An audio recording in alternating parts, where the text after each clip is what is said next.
I ain't ready for this. The disrespect is real. I don't give a fuck. I'll do it again. I'm not above it. I am that snake bitch. No, it's okay. You guys are all welcome to trash Queen in the chat. We'll hold a whole panel on Queen. I am honest to a point, but a lot of the things I talk about aren't true. Wait, somebody not telling the truth on YouTube?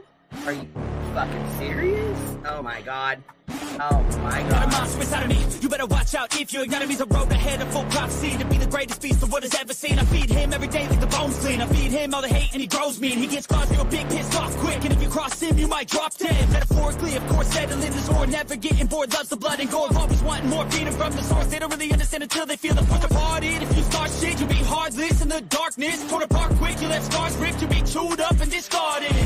Me and my friends, we're gonna find you and we're gonna rip you apart like a wave hammer. Snakes don't get a fucking safe space. If she wants to keep it going, then we'll keep going. If she wants to stop the bullshit, then we'll stop the bullshit. But I'm not gonna fucking sit here and let anybody lie on my motherfucking name. Bring your ass. The fucking link is in the chat. That's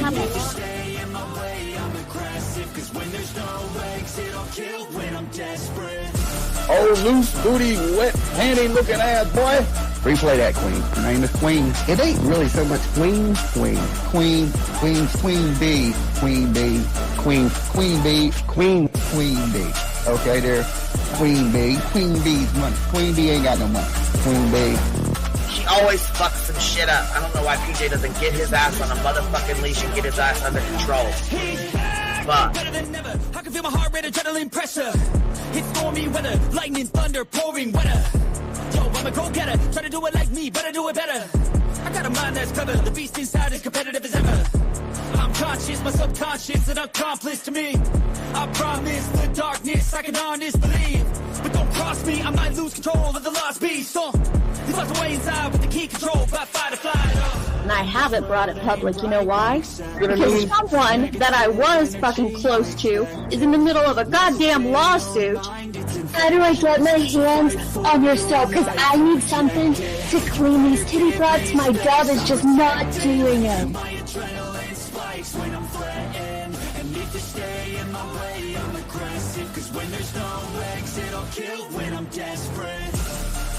Bring your asses. As simple as that. Come on. I mean, bring it. Bring your asses. Hey, don't get Queen B and her 550, 600 servants. Bring their asses out. You might have started it, but I'm gonna finish it. Absolutely. Or go to somebody else's panel. Let me just say Queen B's panel. I'm telling you, we all need to go up on Queen B's panel because that seems where everybody's going. I guess Queen B is like the god of YouTube. Queen B Escobar, bro. She's in China just making drugs. You know, I run the cartel on the YouTubes. I run the cartel here. You know what I mean? Like, because that's what boss bitches do. Exactly. Beefing with the Queen B because I heard the stinger sucks. This lady Queen B with the lip ring is innocent. You two weirdos are being weird. No, I know who this is. You're the lady that was on Molly Go Lightly. No.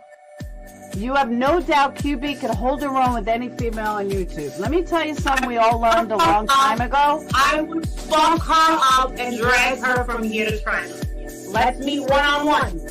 Writing checks their mouth can't cash. Bitch, I didn't write a check my mouth can't cash. I cash all them motherfucking checks. And I cannot for the life of me understand why people put her on a pedestal. And these allegedly smart people put her on this pedestal like she's something important. We got to tell you about yourself. It's your fucking old lying ass over there. Is her fucking name obnoxiously relevant? Because she I know, she changed it. She meant to say obnoxious and irrelevant. That's what she meant to say.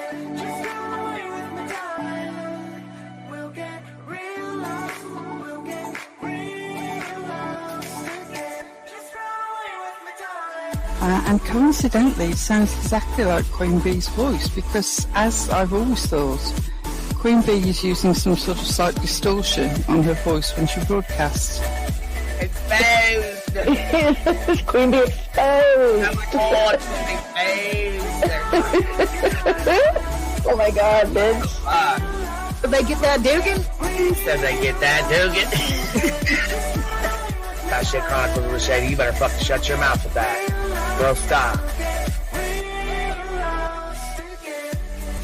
Wow. What in the hell? Someone told Queen Bee that you said it was her hacking your email. What the hell is wrong with people?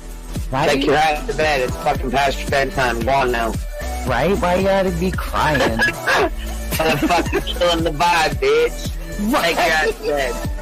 Boston, no, I'm not capping at all. I'm telling the whole truth. Good, right? Anyway, guys, I'm gonna skedaddle. You know me, skedaddling away. See you guys. Pumpkin. I love you too. Alright. I despise you, Boston. Whatever.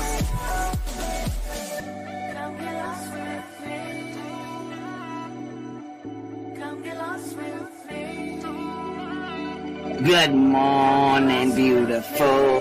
Happy day. Happy day, baby. We got trigger today. Gotta trigger these motherfuckers every day.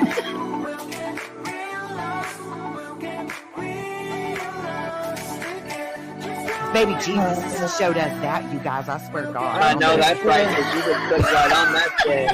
Yes, I did. Baby Jesus was like, look here. Yeah, fuck the pause. Pause for the cause. Fuck that pause. I'm still trying to be a better person. I know it. Let's see here. God damn it, Duke. You hear him? Yes, your dog is boring. Damn it, Duke. Girl, this tea is piping. It's living. This motherfucker's hot. That just burnt the roof of my mouth. Where's Candy Sue? Where's she at? You heard that like I heard that one. Fire in the hole. Smoke him if you got him. You're like the type of person that would probably be in the back of the class. Fuck you, me too. Ellie's a thug. Right. You don't We're all thugs around here. Shambles. Thank you for supporting the hot biddies.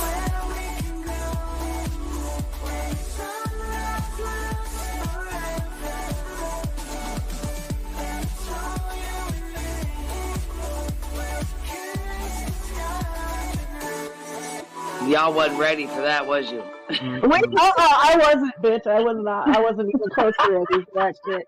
Alright, I love you, baby girl. I'm gonna jump off.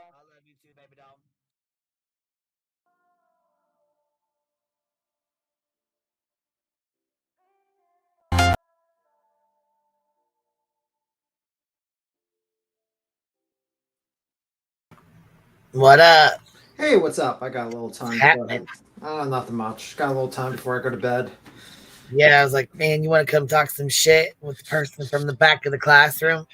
Oh, man. Holy fuck. That was an interesting trial today. It's going to continue tomorrow. We had very interesting moments in the Karen Reed trial. Yes, fill me in. Fill me in. Well, there's a couple of interesting clips. One point, she says, you're trying to... Jen McCabe says, you're trying to Hold spin... on, wait. Do a recap with us. Wait. Recap with us. Hold on. First of all, it's who's up on the stand? Jen McCabe. Okay, and she is she was in the car with Karen. Wait. Is she being cross-examined? Is she what? She's being cross-examined. Okay. She is one of the witnesses she was friends with John O'Keefe, Officer John O'Keefe, I believe for like 8 years. She was the one that was at the house, but also was the one that was with Karen Reed when she basically said in the car, did I hit him? Could I hit him? Was at the scene when Karen Reed basically said, I hit him in response to the EMT. She was a very crucial witness, and now she was being crossed today by Mr. Jackson, who got completely decimated by her and dog walked through the entire fucking cross. I'd never seen Jackson so angry and so combative, but also just so defeated. In multiple moments, she had like soundbite after soundbite after soundbite, making him sound even more ridiculous. At one point, she got him to admit that he spins. She's like, you're spinning it. And he says, I don't spin. The judge is here to stop me from spinning. I'm like, what? You just said that? I was like, bro. There's a clip of that too. I thought that was pretty interesting. At one point that she says, there's no story. There's facts, truth on the side. This is no story. Okay. At one point she says here's a. I could actually share my screen at one point what she says, which is pretty interesting from the Twitter of Grant, who is basically not in the courtroom, but he might get someone to go in there. I'm just sharing my screen right now, Queen.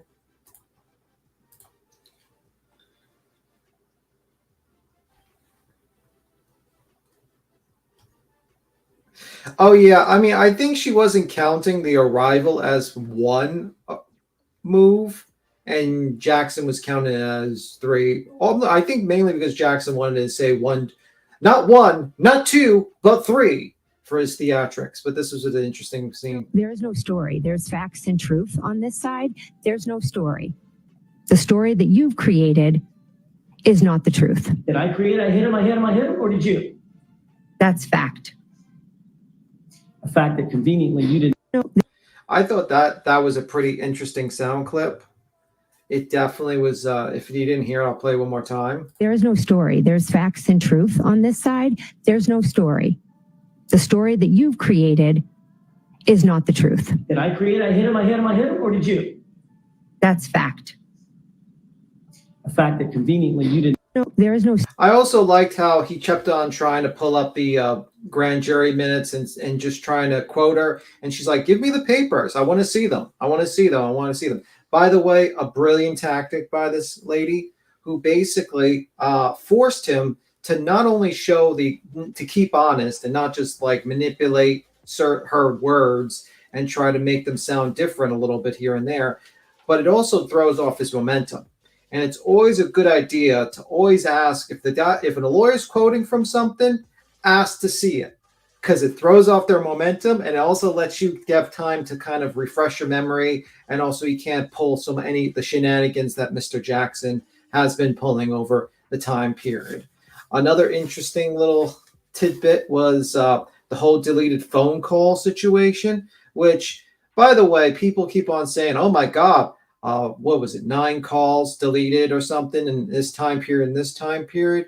Meanwhile, people don't realize is that Mr. Jackson is not actually telling the full story. And I don't know why no one knows this, but actually we talked about this. And basically they're counting the movement to the archive section as a deletion on the phone. Because one of those deleted phone calls that was like really like suspicious that he was harping on was a call to 911. Now, I don't know about you, but I don't think it makes sense to delete a phone call to 911 since it's recorded, and she would have no reason. Some of the so-called calls were not even like 1 second long. So basically, it's a misinterpretation of the data, and in some cases, it might be just temporary files or put into another file, but it wasn't manually deleted. That's the point. But Jackson, because the original person that did the Celebrate said put there deleted, is pushing this agenda. And these things were actually reviewed by the FBI that determined it was not deleted. So unless you can trick the FBI, I think that's a pretty... Mr. Jackson is defense. Yes. Distraction Jackson. That's the rude gentleman here. Here's another interesting line, which was pretty good here. Here, make sure that I don't spin. Spinning all of this. Ma'am, I do a lot of things. Yeah. I don't spin. There's a judge here to make sure that I don't spin. There's a judge here to make sure I don't spin. And he says this after... Oh, wow. Yeah, you hear that? Yeah, that's guy. I can't believe he said that. Hey, Ellie, what's up? What's up? Hey, what's up? I do a lot of things, Ellie. I do a lot of things, Ellie, but I don't spin. Queen Bee's here to stop me from spinning. I know. He's like, the judge keeps me from spinning. I was like, oh, really? I think she's spinning because you're spinning so much. I was sat there with... like, that was a good line. That was a great line. There's like so many lines here. What was this one? This one here. He is quick on his toes, that Jackson, Alan Spinning Jackson. all Isn't of this. Yeah, Jackson definitely is that. But this is, let me see. What was it? It was a couple of interesting moments. I was like, my God. And then he like lets her do a narrative at a certain point that explains everything. Oh, let me see what this one. Let me see. Picture below. It look good. And he's like, but that's not what I asked you. We are all- He got so I didn't ask you to tell me the truth. I asked you. You're not. At one point, he's like, "You're not answering the question. Like you're not giving the question the way I want." Yeah. You're not giving the answers the way I want. He says that. I was like, "What are you doing, Jackson? You need to chill." I know. I'm asking about this case. Of course, I speak to them all the time about the vicious harassment we are all receiving. That wasn't my question. My question was, did you talk to them about this case? Yes. I realize you want to give additional answers in the editorial. I'm asking you very specific questions. Objection. Okay, so objection as to the form. We've talked about this at Sidebombs. We talked about this in sidebar about Mr. you being Jackson. Mr. Jackson. Stop being rude to the witnesses. This is the 20th witness you badgered, Mr. He kind of Jackson. came in like even like Emily Oh, B. he Baker came was in like hot. he came. Yeah, he totally came in hot, and she like gave it right back. She kind of talking about matching energy. She matched his energy. He had little peen energy, and she just showed him how little peen he was. He was so mad.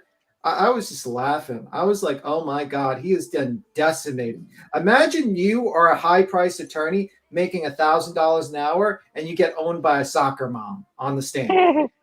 Like, whoa, bro. You might need to renegotiate your fees, Karen, because Jackson is not doing what he's supposed to be doing. We had both lost our friend. Kerry Roberts was And this is a response to like her reaction at the scene. in shock, as was I in shock. The two of us had all this information that just kept coming back to us and back to us. And it's terrifying when you go through an experience and you're in shock. And Kerry was remembering things. I was remembering things. So I was happy for her that she was piecing it all together, and I had pieced it all together because at the end of the day, our friend was dead and we were trying to figure out what had happened to him together. There was no direction. We were all trying to figure out what had happened because that's what you do when you lose somebody you love. Were you happy?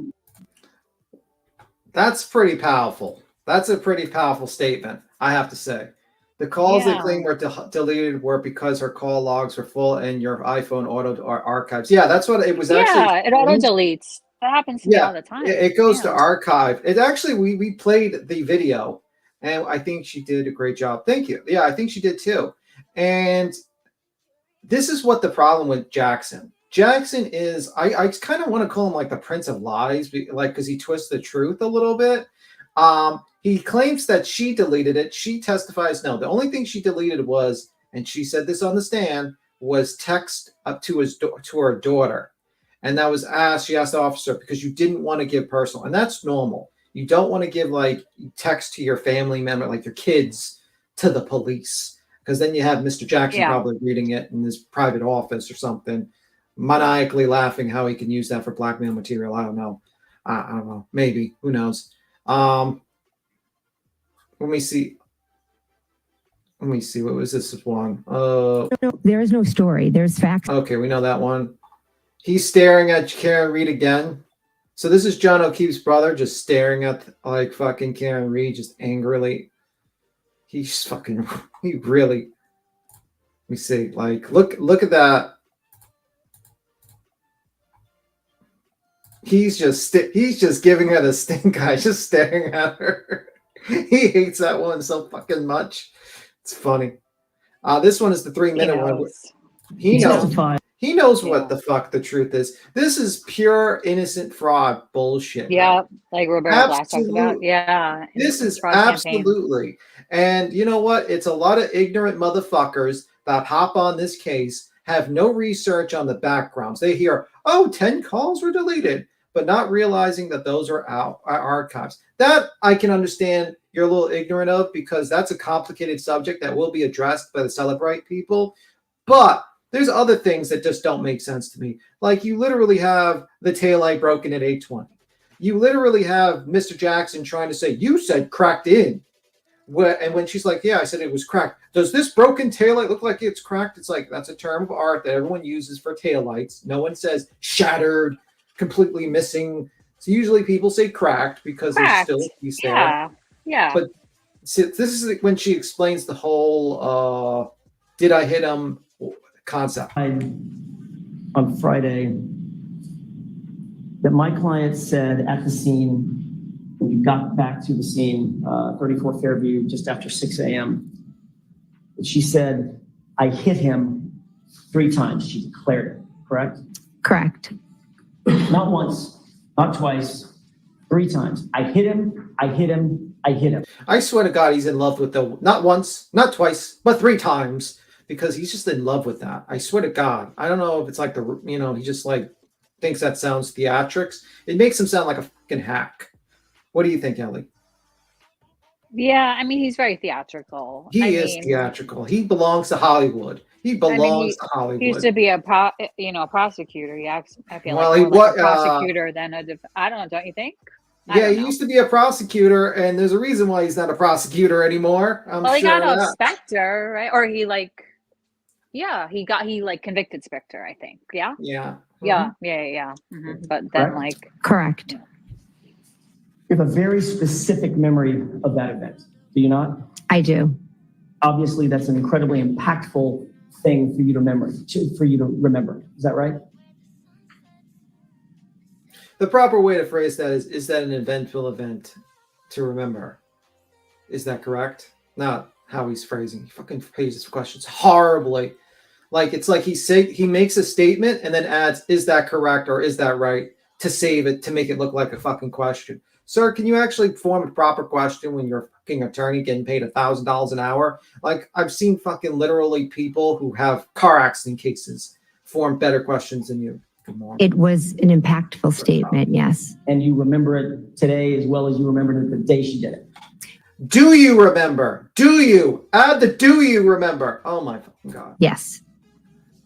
My client said to you over the phone at 4:53 a.m. Did my client say to you at 4:53 a.m.? See what I mean? Like, he just says statements. Doesn't say fucking questions. Yeah, and puts words in her mouth. So annoying about it. I get really annoyed. I know. Because these are She's getting annoyed too. She's like, I didn't say that with it's like the Live 360, it being I forget the word she used, but then he used to explain it. She's like, well, I don't think I said exactly that, because he tries to put words in, get them to testify that, like he said, get the answers to the questions the way I want them. And I can't believe I'm watching law tubers that don't even understand how to formulate a fucking question during a crossing. If this person was put in a civil deposition of any type and he asked these questions of a witness, he would be objected to form like 15,000 times. It would be not 1, not 2, not 3, but 500 times he would be objected to. She asked the question, did I hit him? You see that? I do. Do you see that? Number 2, on page 192. Talking about when y'all were in the car on the way to the scene, Karen asked the question, could I have hit him? You see that? Yes. Page 193, lines 1 through 2. You testified that in the car, once again, she asked the question, could she have hit him? You're relaying that, meaning, could I have hit him? Correct? Correct. Are you relating that? Oh my God. Page 193, line 23. In John's driveway, she asked the question, quote, and she's asking if she could have hit him. Yes. Page 201, driving to Fairview. She asked the question, what if I hit him? Pay attention, driving to Fairview. And could I have hit him? Correct? Correct. Page 202, lines 1 through 2.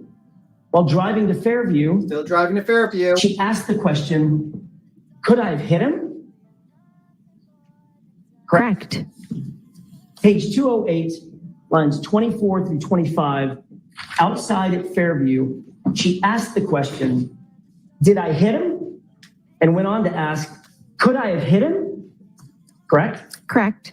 And your testimony was also on page 208 that Karen was yelling nonstop in front of the female EMT, did I hit him? Could I have hit him? Is he dead? Correct? Correct. May I approach? Yes. When she said, I hit him, I hit him, I hit him, that was at the scene in response to an officer asking questions. What I just read was us when she first called me, or when we were driving in the car, or when we were at John's house. So I was answering the question that I was asked. Yeah. So he tries to like state like, well, why did you change your testimony all of a sudden? Like, you hit him, and she said there was 2 separate events, basically. And but I just can't believe it. It says Alan Jackson lawyer accused. It's so crazy. Do you think the juries are seeing? I mean, it's just crazy what's going on like YouTube. But do you think the jurors are seeing through this? Because it seems very obvious to us. Right? To me, it's like he's a classic distraction Jackson here, where he is not focusing on. First off, he can't fucking phrase a question properly. I swear to God, the guy is the worst person when it comes to asking questions. He spends about 5 minutes stating, "Well, this doesn't look. This is not correct. This is missing." Well, what is this red piece here? It doesn't mean it's gone, sir. It's cracked. Most people would say cracked. And then then he uses Proctor's report, and he's like, "Well, in the report it says cracked in," and she's like, "No, I said cracked, not cracked in," or something like that. I'm sitting here, I'm like, what are you fucking doing? Like, what are you doing, Jackson? What is going on? But yeah, I was just like, I was amazed. She completely dog walked him. There was a lot of like moments there. I was just laughing the entire time. What was it? There was a lot of memes going around. Of course, there was like, then people were talking about how like Karen Reed is like, I think asking for people to pay for her lunch apparently now. Donations for lunch. I saw something about that food I saw that. So is that what's, oh God. And she's wearing this outfit, which is apparently, she's wearing 100% silk Batutaga. I can't even say it. Batataga, Vinetta, multi-dot all over patent skirt dress. No longer available for retail purchase. I don't even know what the hell that is, but it looks expensive. Not for someone who's begging for money online. I don't know. I think that's a little pricey. Just saying. Let me see.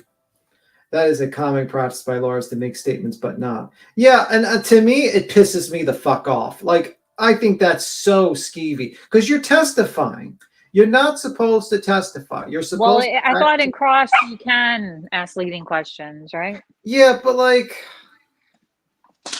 I mean, not to this degree. You would not think, to this degree, man, because it's like he's testifying. Right? You might as well get the court reporter to swear this guy in and testify at this point. Right? I've heard Jackson talk more than this witness. Yeah, like I mean, he even says it. You're not giving me the answer that I'm looking for. Like pretty much, you know. You're not giving me the answers I want, guys. You know, it makes it tough for me. You're actually seeing me through my lies and actually forcing me not to say anything. I mean, it was just fucking ridiculous. Well, hopefully the jury will like see that as like aggressive, you know? I mean, it is. Yeah, it is aggressive to me. I don't know. And like, why are they like going after her so much? You know what I mean? Well, because I know why, but like, why is the jury gonna think so? Well, the reason why is because to get a third-party culprit defense, you have to go after all the people you believe are part of the conspiracy. The problem is that she thinks everyone is part of the motherfucker. He's saying basically 25 people are part of the conspiracy. How do people believe that? Like, I mean, every single it's just too fantastical to believe it. You know, I don't understand how people believe it. So this is from Millennial. Millennial. So he explains the 11 calls because Jackson's not going to explain to you what the 11 calls are about. So, you know, like the all deleted phone calls, he's going to explain that to you. Now, obviously, the 227 time we know is full of shit, and the Celebrate person is going to testify to correct that. All consecutive calls were marked deleted. Any reasonable expert is going to dig further into that if they want the truth. Celebrate marked it as deleted, so it must be true. He's purposely withholding his analysis of that information to make it look suspicious. Because the 911 call when John's body was found was deleted. Delete it, Jen. You can't let them find out you called 911. Yeah, she didn't. all of the deleted calls are in consecutive order. Think about your recent call log. Where do those old calls go? They're not in your recent calls anymore.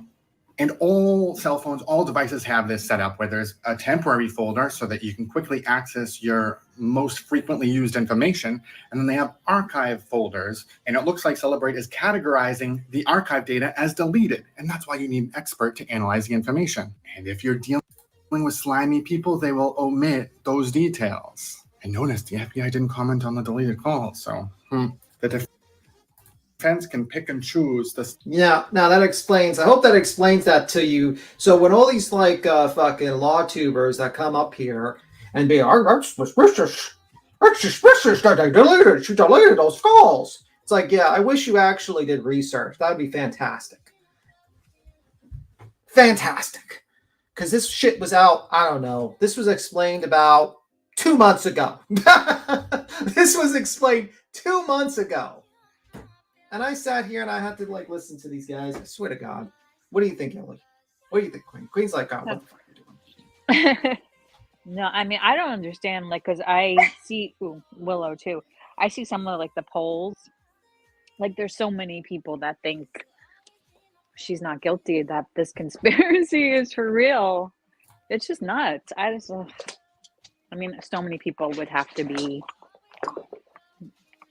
in on it. I mean, maybe once like the medical examiner goes over the autopsy and the Celebrate, and I don't know. I feel like no matter what, they're gonna spin things though. They keep spinning. Yeah, I mean, I get it, man. I get it's a tactic. I get it's a tactic by them to spin shit, and all the time it's always to spin. But it's like it gets to the point where you're dealing with like just people just really, I don't know, dishonest, man. It gets me annoyed. What are we listening to now, Queen? It just says a recap of day 15. They're on day 15, right? Yep, absolutely. So yeah, this is just says recap of day 15. Let's see.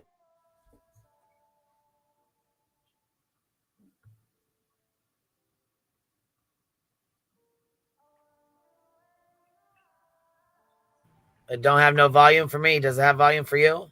I don't hear Jack. That's because you have it unmuted. You have it muted. Maybe that. Oh, I would say it was unmuted for me, but I don't know. Let me try it again here. We have a hell of a storm coming in. Yeah, I heard there's bad tornadoes, like, right? Yeah, it's we haven't got hit with the tornado, but I'll tell you right now, it is storming like a sucker. It's wow, crazy. Getting ready to storm like hell, that's for sure.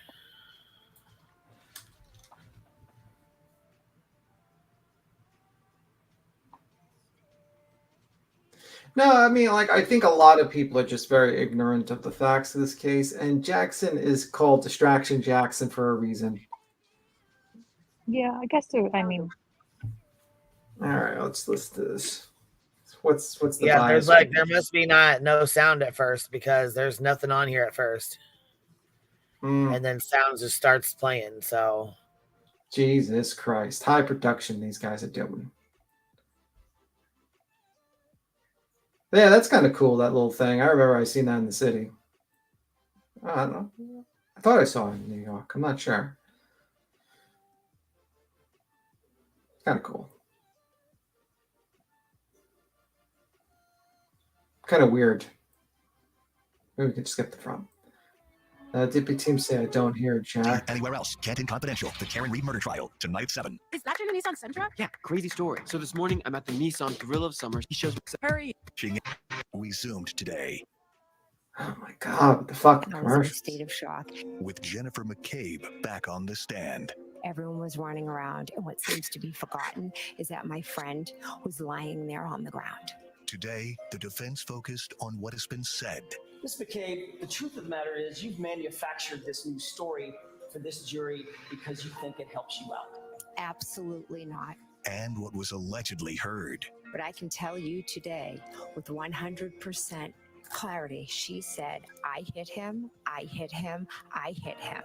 We're breaking down the big moments from day 15 of testimony. Canton Confidential, the Karen Reed murder trial, starts right now. Thanks for joining us, everybody. I'm Glenn Jones. I'm JC Monahan. It was a half day of testimony with only one witness. The defense cross-examined Jennifer McCabe. She's the sister of Nicole Albert, Brian Albert's wife. McCabe was friends with the victim, John O'Keefe, and was part of the group who went out drinking with him just hours before his death. She was also with the defendant, Karen Reed, in the early morning hours of January 29th when they found O'Keefe in the front yard of Brian Albert's home. McCabe is the one who Googled how long to die in the cold on her phone. She testified Reed asked her to make that search after John was found, but the defense says that search happened before he was found.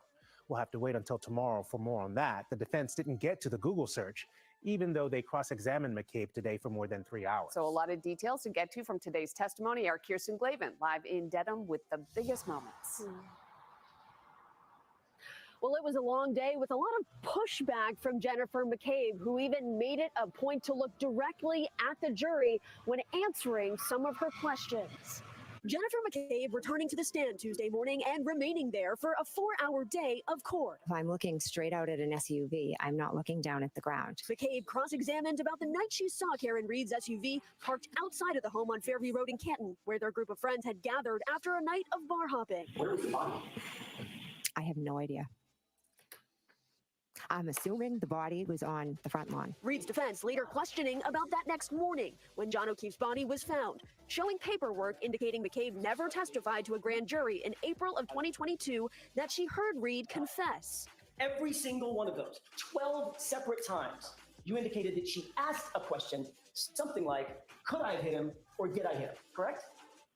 Correct. She now says she did. I'm not sure if it's in this document, but I can tell you today with 100% clarity. She said, I hit him, I hit him, I hit him. McCabe later shown an image of Reed's taillight and accused of deleting conversations from her cell phone. I willingly turned over my phone. After you deleted your phone call logs, correct? Absolutely not. When asked about group chats with other witnesses and overhearing a law enforcement interview with Kerry Roberts, McCabe denied accusations of helping get everyone's stories straight. At the end of the day, our friend was dead, and we were trying to figure out what had happened to him together. There was no direction. We were all trying to figure out what had happened, because that's what you do when you lose somebody you love. On several occasions, McCabe accusing Reed's defense of twisting the facts. The story that you've created is not the truth. You're spinning all of this. The day ending with questions about McCabe calling John O'Keefe around the time he likely died. According to you, you literally butt dialed John O'Keefe's phone 6 times in the span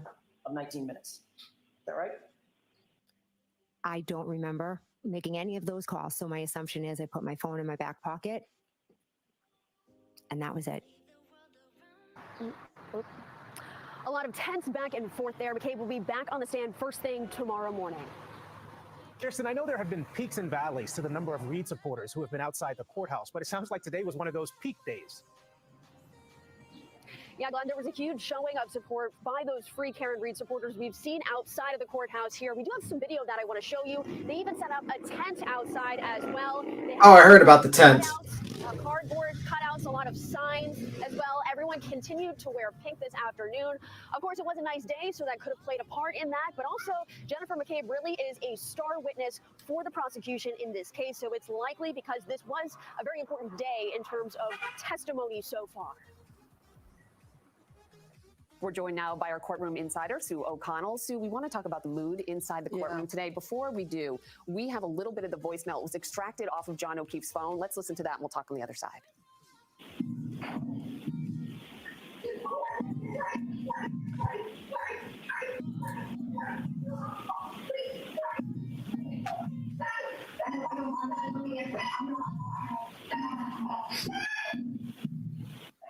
Okay, it was difficult to hear. The first time, that was difficult to hear. The second time, how was it for you? You just heard it, but compared to in the courtroom in that moment. Yeah, we can't hear it. I've been talking to folks who've been watching on our station, live streaming, listening to it, and they're like, "What? It was just a lot of muffled sounds. You know, what was so important about it?" But in the courtroom, it was haunting. It was chilling. It was frightening. I'm actually getting an emotion of dread listening to it now, and you can see on Jen McCabe's face listening to it again that it was this thump. Thank of you. the windshield wipers as they were Your observations of what your story or your version is that right? To be honest, not extensively. Speaking about it is very painful and difficult. What does extensively mean? More than twice? Well, you tell me. I'm asking the questions, Ms. McCabe. That's how this works. I understand, but extensively would mean almost every day. You talk to them almost every day? I do, but not about the case. So this moment was really about their communications within the family about what happened that night, whether it's text or in person. How were jurors responding to that kind of back and forth, which was contentious, but it seemed to be contentious throughout? Yeah, and it was also sort of contentious on both sides, right? Depending on how you look at it. But a number of jurors are clearly frustrated. I don't know who they're frustrated at. I don't know if they're frustrated about the whole The situation, sidebars. frustrated Alan Jackson or Jen McCabe. But there is a sort of scrunching of faces and shaking of heads, like, let's just get to the question and the answer, because the struggle that happens over the definition of frequent or the definition of, field of view, any of these things. Acquaintance, and it's not just this witness.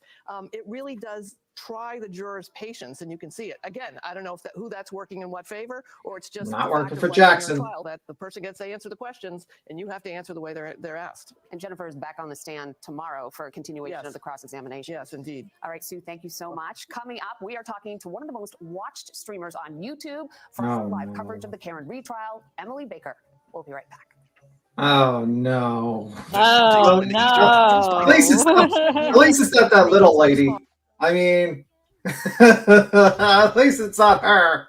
I can handle Emily Baker a little bit more than that little lady.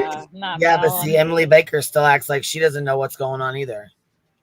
Yeah, she's acting all like, I have questions. Guys, I have questions. what you guys think? Like, we haven't heard that before. Okay. The Google search, like, that's been looked at. Yeah, the Google search will definitely come up tomorrow, I'm sure. It's been so debunked, the 227. I know. Yeah. Like, what do they think that at 2:30? Like, why was she like even searching that? Like, just because they were like going to put him out in the snow? Like, I mean, really? Like, why would they even, like, if she was part of the conspiracy? Like, is that like what like they all came up with? This is somebody who like her like brother-in-law is like a cop, like a detective. I don't know. I mean, she voluntarily and handed over her phone right away. A certain Karen Reed took 2 years to hand her phone over.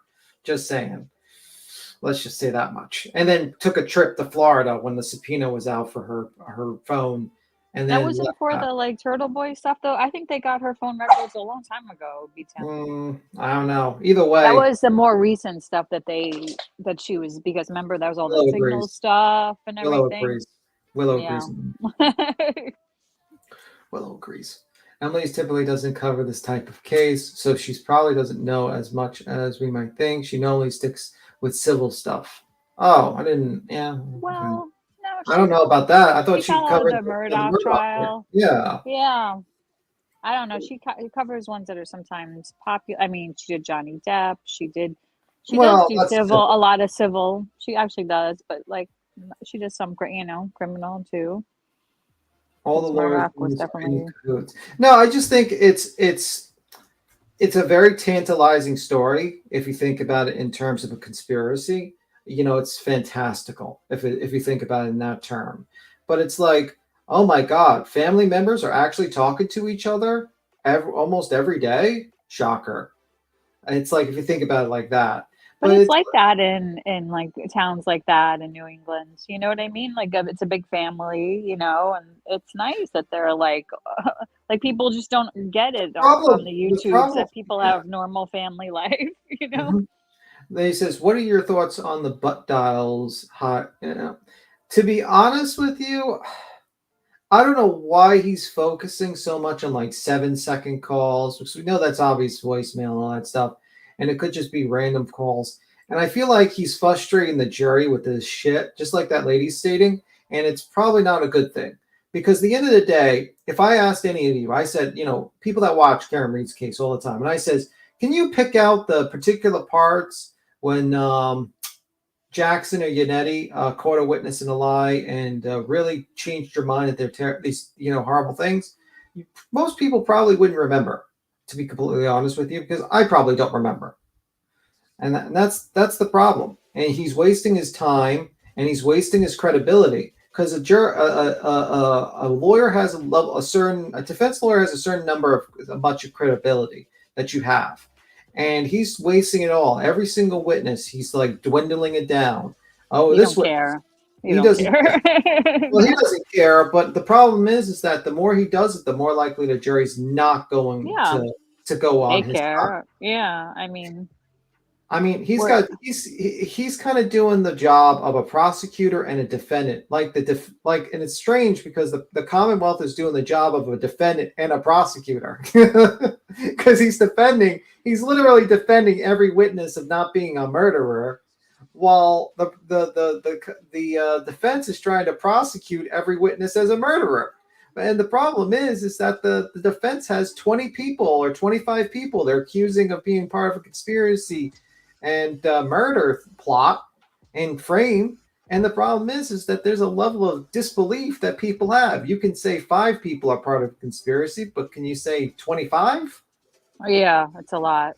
Yeah, there's like a little discussion about Emily. We know was a criminal prosecutor for years in LA, but she has kind of come in this. She is like, she knew Alan Jackson just like in passing, she said, when she was in the DA's office in LA, because he was like, higher up and she was just starting out. But she just kind of fangirl a little for him, I think, you know what I mean? But I don't know. She seems like, I don't know, people think she probably knows a lot more about this case that she's tending to like show, but I think she's just playing it right now because she gets more views if she plays, because it's so controversial and it's such a polarizing case that I feel like she's just playing it both sides. Yeah, and it's like I look at the testimony and I basically see all these people are having the same story, and it's really jarring. I mean, you can eliminate. I mean, if I picked a $1,000 attorney and I told you to go through 3 grand juries and then put you on the stand,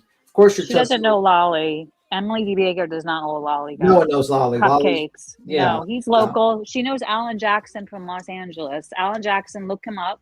He's like from Los Angeles. He was like a prosecutor before he became a defense attorney. Look him up. Emily D. Baker worked with him when she was a young prosecutor in the DA's office. Cupcake. Yeah, I mean, the problem is like that's another thing that's a problem is like you have the Commonwealth with just one attorney dealing with 3 high-priced attorneys. That kind of destroys. I was watching Yellow Cottage Chugs. He did an interview with an attorney, and he says, and I agree with him. It kind of destroys the defense's look of being the underdogs in this. And it, you know what I mean? Like they want to make it look like there's this giant frame job. The state is against them. Meanwhile, they just have one attorney. Yeah, poor Lal. Like I feel like he's just he like sleeps hard and he must like fall asleep at midnight and wake up and like poor thing. He's just like, yeah. I mean, they have think about it. Like, I think Roberta Glass was talking about this, about like how it's like kind of like not a good look that she has like 3 lawyers to like, she's got like $1,000 like outfit, and she's got this crowd, and it's like you're trying to make it look like you're the underdog, and the state is kind of beat you down. But you have 3 lawyers, yeah. 3 lawyers. You got an army of people. But you know what? It's shocking. Someone pointed this out. I think it was in Yellow Cottage Tales. Is that you have the Alberts, you have the McCabe's, you have all these, you have the O'Keefes. They have all these families and relatives, and you notice like Karen Reed literally has just like her mom or dad or brother and just YouTubers, which is like, wait a minute, where are random people keep coming in like that DUI guy. I couldn't believe that they're just inviting people in. Well, yeah, you're right on like. Where's her family? John O'Keefe side, like it's a lot of family, and they're kind of like rotating. Yeah, I'm wondering where is all her friends. That to me is a very telling sign. You're in your 40s, and you don't have that many friends that are willing to just sit down there and say, "Hey, I'll give you some support." You got YouTubers. That's telling to me. That's not. That's telling, and I don't think it's going to play a part, but it's just a telling in like what's with her life. I mean, that's interesting. But I think it's a very interesting trial. It's kind of it's made me actually look into like reevaluate cases that I normally would have thought were like open shut frame jobs and be like, was I being manipulated by the media? Right? Yeah. Like all those, like what, they were talking about these like fraud campaigns. these innocent fraud campaigns, you know what I mean? And that's exactly what this is. They planted, because I remember when I first found out about that 227 Haas long to die in cold, I was like, well, it like you can't get by that, you know what I mean? So they plant these certain things and then you can't get by it, you know? So it like skews you from the beginning. You're like, oh my God, she's being framed, you know? Brianna brings up a fantastic point. She says, "B. Tim, she made her own parents give up their seats for Larry." How many friends do you really think? Oh, by the way, did you hear? I was watching Yellow Cottage, and basically, they got a tweet. They were talking about a tweet that Rocco guy talked about, how he was getting extra money for the raffle. Rocco guy? Yeah, Oh. because they're doing raffles and they're selling Raffles? popcorns. Yeah, Raffles. We're not allowed to do raffles. Waffles And- or raffles? Raffles. I know. And like, I think they're in a beef. Like, Turtle Boy's in a beef with Rocco because he's like, you know, the money. And it looks like they might be doing. It could be like they're doing things that might not be legal because he's making extra money apparently on each raffle. Well, raffles aren't really legal on YouTube and like Facebook. I mean, they're probably legal out there in the world, but there's like big thing against it. That's why. Yeah, people call them $7 waffles. profit. That's what I heard. Wow. $7 Per raffle profit, ticket. Yeah, and that might be Wow. illegal. I don't Sounds know. illegal. I don't know. I mean, it depends on like where they're doing. You know, I don't know. But Raffles this gives you an idea of like it's the money. The Yeah. money is the motivation here. All The these people popcorn. like, oh, Yeah. free Karen Reed. They're selling lots and getting lots and lots of money from this. You get views, you get money, you get subs, you get donations. And I think that is the main driver of the free Karen Reed movement. I think it's a money motivated movement. I don't think it's an organic movement where there's Money legitimate. for. I think that yeah. creators are focused on the money. And I think that's what I've noticed. I feel the biggest problem is the way the prosecution is presenting the case. If they made their case more, the problem is Trav Farm, and I've seen a lot of people make that statement, is that the prosecution is basically gutting the defense's case. The defense can't really bring a third-party culprit unless they bring facts into a case, and they are literally gutting every single point. So he's kind of preemptively destroying the defense's case, and then now you're going to see witnesses come in that are going to confirm her guilt. You're going to see the Celebrite expert that's going to explain the way the time, and they're going to explain the way the phone records, and they're going to read off Karen Reed stating like to John at 1 o'clock all these terrible things on her phone. They're going to go into the dirt about how bad she was and all this stuff, the rough relationship. Also, another key point that I did not see Jackson or Yannetti actually refute from Jen and Matt McCabe was that Karen Reed stated on a phone before she pulled out, before she backed into John's car and supposedly cracked her taillight, that she cracked her taillight before she even left, meaning that she didn't crack her taillight with that video that she had, which, by the way, when she went out to search for John again, she shut off her GPS and deleted all 17 videos from her Ring camera from between the times from 1 to 5 o'clock. Of course, no one tells you that. You know, no one does any research on that. I mean, whenever I search for people in the snow, I shut off my GPS. Don't you, Ellie? Oh, always, yeah. Always. I always shut off my GPS, especially when I'm hysterical. I mean, those Ring, like, what is it? Like 17 minutes of Ring footage was like deleted. 17 videos, not 17 minutes. Okay, I've heard both. I've heard 17 videos and I've heard 17 minutes. Yeah, it was 17 videos basically. Oh, okay.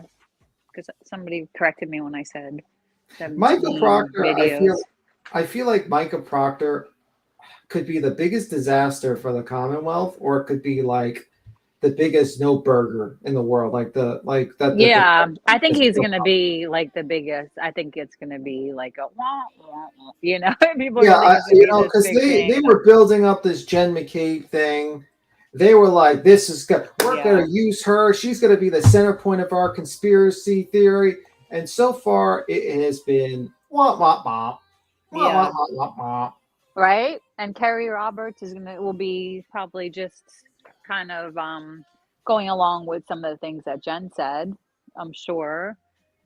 And then, like they said, the Sullivans, right? Heather Sullivan, and then I don't Higgins. think Rocco has a gambling license, to be honest with you, Cheesy.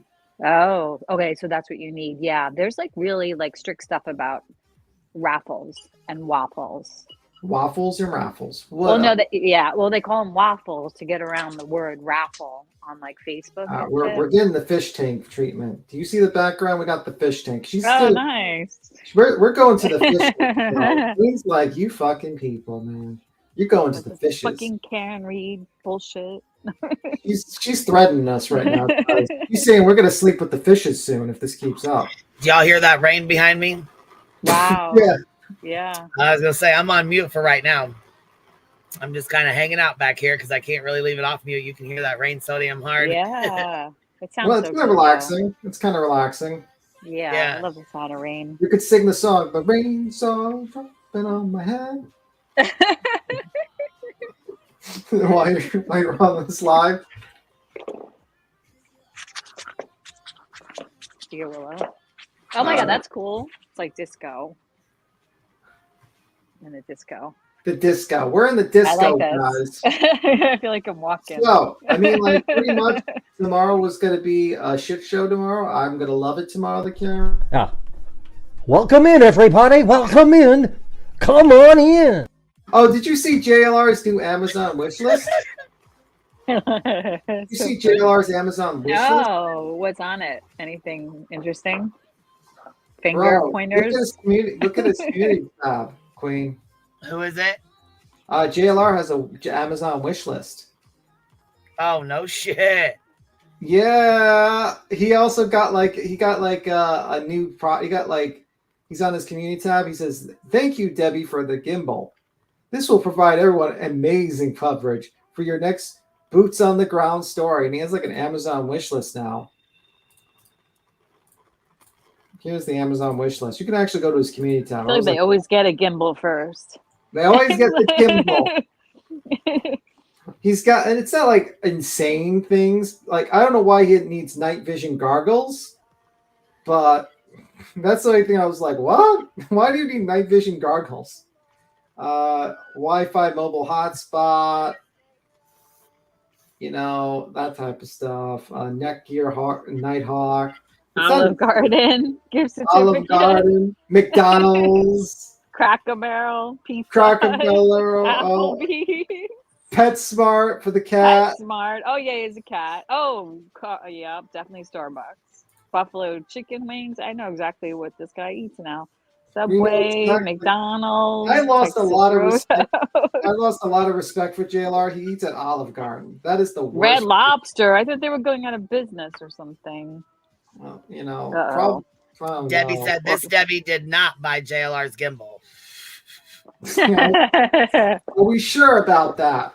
Uh-oh. Oh my God. Let me see. Yeah, I mean, like, I don't think it's like insane. The most insane. He had like a suitcase, expendable hard shells, luggages, and he had like a first aid kit. He's asking for. The night vision was the only one I was like, whoa, what's that? But of course, night vision. That's funny. Night vision. Gotta be in the bushes, guys. Gotta be in the bushes. God. I'm surprised he didn't already have, maybe just upgrading his current night vision gear or something. Imagine that, man. Imagine that. Gotta love. Thank you. I poured the buckets today in New York. It was like a typhoon. So, you guys heard about Pascal. He's stepping back from the bullshit. Do you know the first thing that happens with a ship that's about to sink? The first things that try to come out. The captain jumps off? I'm kidding. No, the rats. The rats leave the ship. Just a thought. The rats are going to be calling. What are you saying? I think the rats are escaping the ship. They're scurrying. They're like, we don't want to go down. Well, everybody's pretty much quitting on set. So, I mean, and not only that, Pascal said now he's stepping back. Tony quit? No, Tony's still spewing his misinformation and bullshit. Of course. Him and Nina have been fucking busy. Yeah, I watched like nonsense reviewing the lab, and the lab went to her chat and he says, I'm going to strike this chat. I'm going to strike I was going to say, that's what we're going. Matter of fact, we're going to play next, so he better not even go there. He's such a little bitch. Why is he? Ellie said the word. He's such a little bitch. Right, Ellie said he's such a little bitch. Oh my god, Ellie's a thug. Ellie's a thug. Just Samantha says that. Let me see. Yeah, man, I seen that, and like his big clear is like these people, they're animals, the defamation. And I'm gonna disprove that he was called as a witness. And then the guy talks, he says, yeah, I was called as a witness. I was called as a witness on the stand. I was like, oh my God. Listen, Jay for Justice posted this. Jay for Justice posted this, and if you listen to what he fucking says. And I didn't even realize. Hold on, baby. Let me see here. What I was just in Walmart and had the show, and some dude was like, are you listening to Queen Bee? Hold on. I was just in Walmart and I had the show on, and some dude was like, are you listening to Queen Bee on YouTube? Stop it. Oh, shit. Oh, wow. That's now, was this guy like? We need to know. Was he like a hater or someone that? That's awesome. Yeah, I know. I was gonna say we're about to talk shit about this Terry Lynn dumping her bullshit too. Yeah. She was over there fucking just spewing off 100 miles a minute full of shit. Shit dumping right out of her mouth. But listen to this. Private investigator that put out a new statement basically saying that they are now stepping down. Tony, did you have anything to do with this? Well, it wouldn't be credible if it came from me. Ask Seth that question. 100% guilty. They want to bring somebody in, and then people want to turn around and in the group, well, Tony's doing this, Tony's doing that. Well, I sent the engagement letter with these people 3 weeks before I even started talking to Tony. Engagement letter. What the fuck are you doing with an engagement letter 3 weeks before you met Tony? Why do you need an engagement letter, Seth? For what? For what?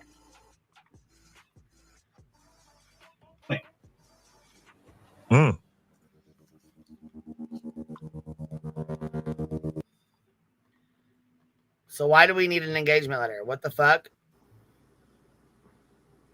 Engagement letters set the term of the agreement between two parties and include details such as scope, fees, and responsibilities, among others. Some of the benefits of engagement letters are that they are legally binding documents. They reduce misunderstandings and they set clear expectations.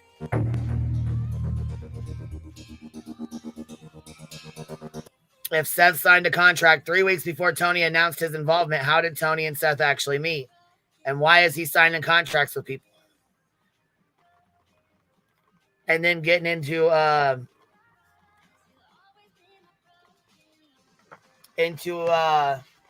group with somebody like Tony. You know, he's a prison guard, right? He's a prison guards don't usually work with felons. Sorry, they don't. Pascal introduced Tony to Seth. Okay, so who did he sign this with then? I mean, kind of curious.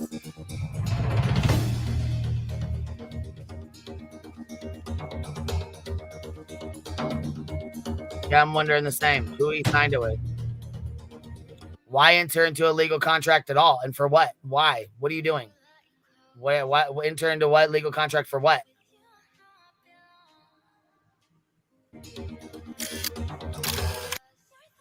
Oh shit. Oh shit. That's Tony and Brian Inton. Oh wow. Huh. It is odd though, but why? I don't understand why get into a legal. Somebody said Pascal introduced Tony to Seth. Yeah, he did. In the comments. Okay. That's what they're saying, but no, they're saying the engagement letter is not with Tony. He signed this engagement letter 3 weeks before he met Tony. So who did he sign the engagement letter with? Yeah, I don't know. I think that was with the was that with Chloe? Is that what he's talking about? Might be. I mean, I don't know. I have no idea. Or Heather. Or Heather. Nina? No. Nina, I don't think Nina's the no, I don't think Nina. Yeah, he It said sounds 3 like- weeks before he met Tony, not 3 weeks before Tony announced his involvement. Yeah. 'Cause it sounded like Heather was being paid, but Chloe was not. Yeah. Yeah, maybe he was talking about Heather, because you did an engagement letter. Maybe like if you sign a contract based on like fees you were giving, maybe. And we're fair using the fuck out of this, so don't even try to strike it, Josh. Don't make me pull out the blue gumball. We will pull out the blue. We will pull out the blue. Do not make me repeat the blue gumball story. No, don't. Please don't. He gets that from McDumbass too, because he'll strike you too. Yeah, I mean, these I think. motherfuckers don't realize, like, you know, I told him, I was like, yeah, well, congratulations. We'll just go on Rumble. We'll fucking make you a subject on Rumble. Piece of shit. I bet Tony was the hold one. on. Upstate New York said I bet Tony was the one who initiated the binding contract. But he said it was done 3 weeks before. Yeah. Huh. But how could it be done 3 weeks before you know somebody? I don't get it. Yeah. He said it was done 3 weeks before he met Tony. Before he here, we'll play it again.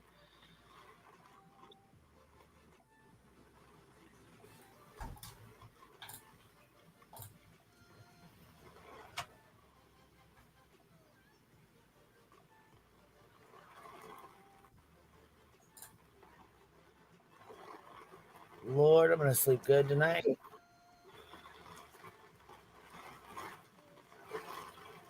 Lordy. It's storming here too. Investigator that put out a new statement basically saying that they are now stepping down. Tony, did you have anything to do with this? Well, it wouldn't be credible if it came from me. Ask Seth that question. 100% guilty. They want to bring somebody in, and then people want to turn around and in the group, well, Tony's doing this, Tony's doing that. Well, I sent the engagement letter with these people 3 weeks before I even started talking to Tony. He sent the engagement letter with these people 3 weeks before he started talking to Tony.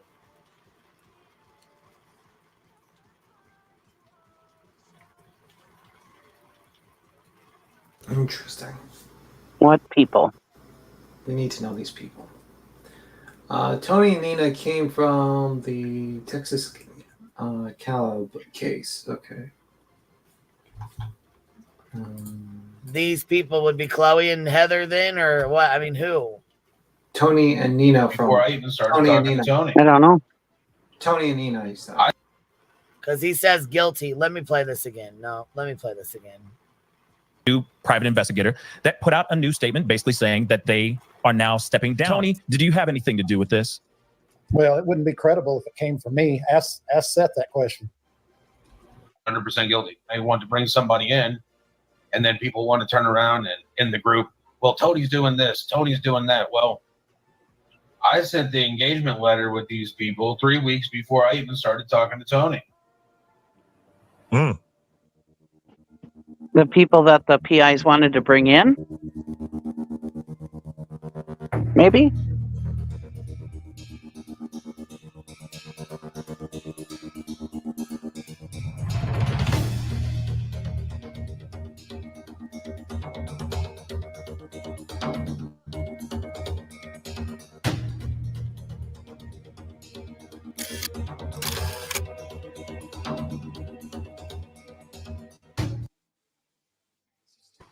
I don't know. Seems pretty sketch. Something ain't mathin'. Something ain't mathin'. By the way, Queen, I gotta skedaddle. I gotta go to bed. You guys, All right, baby. We'll talk to you later. You have a good evening. All right, Bye, guys. Tim. Bye. Good night, B. Tim. We have a late school day tomorrow. They don't go till like 9, so I could talk shit with y'all for a little bit.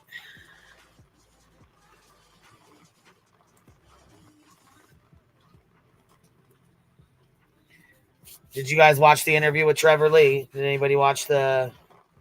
No. All right. He did well, He did here an we go. interview with who? Trevor Lee went up and talked to Josh. Oh, okay. Yeah, and cleared the air. This is where he went in and tried to tell he was trying to tell he tried to tell nonsense he was going to strike it. If you don't sit your ass the fuck down in my best Laura voice.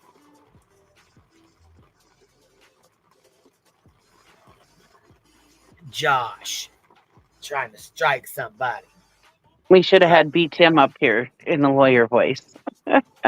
Right. All right, here we go. This is them. So we'll fair use the shit out of it. We got our music playing in the back. You all can hear it. Yep, we can hear it back there. Fair use the fucking shit out of this. It was getting like spammed with just crazy comments. Welcome to the lab. I'm your host, Josh Diaz. Good to see you. Evening, friends. Josh, it's always good to see you, man. You know, I just wanted to tell you that you do have a YouTube channel, correct? Yeah. Is it gone? People are telling me it's gone. It was getting like spammed with just crazy comments after the thing was set, so it's hidden. But it's there. Imagine spamming somebody's comments. I mean, just pathetic. Well. Hey, nonsense. Did you get struck? Did you get your strike, girl? Did he come strike? Did he come give you a strike? He come over there fucking around about to find out.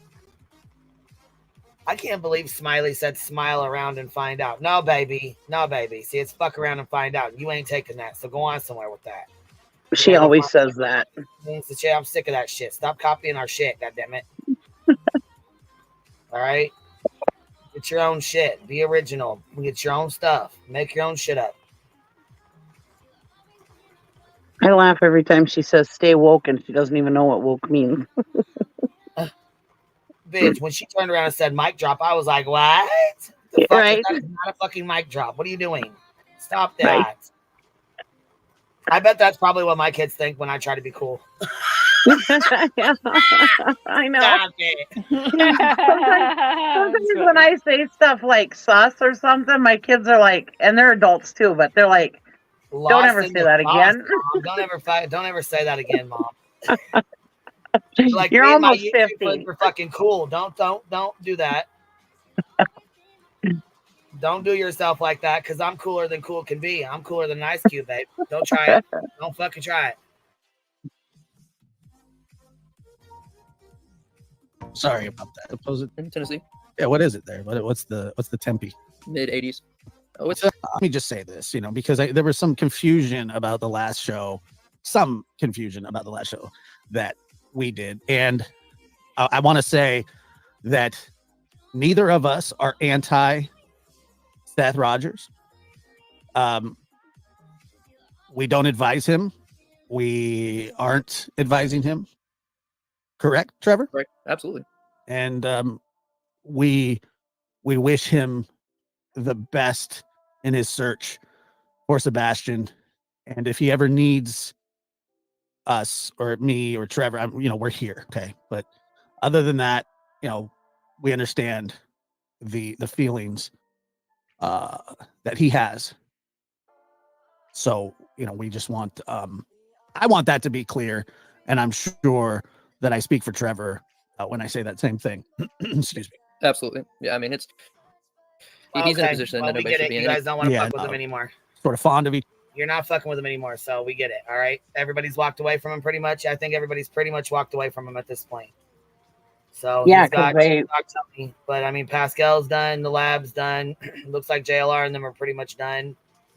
I mean, they got their Facebook group, but they ain't really been fucking around. I mean, I guess Dolly goes and Dolly eats up the views, so he'll keep eating the views up for a little bit. But they still have one person. The woman we don't talk about. And she's ready for, she's ready to go. If only she had a car. Come on. It's going to make her fucking day when they do. Yeah, she's frothing at the mouth to get over there, boy. Oh my. That foamy dog.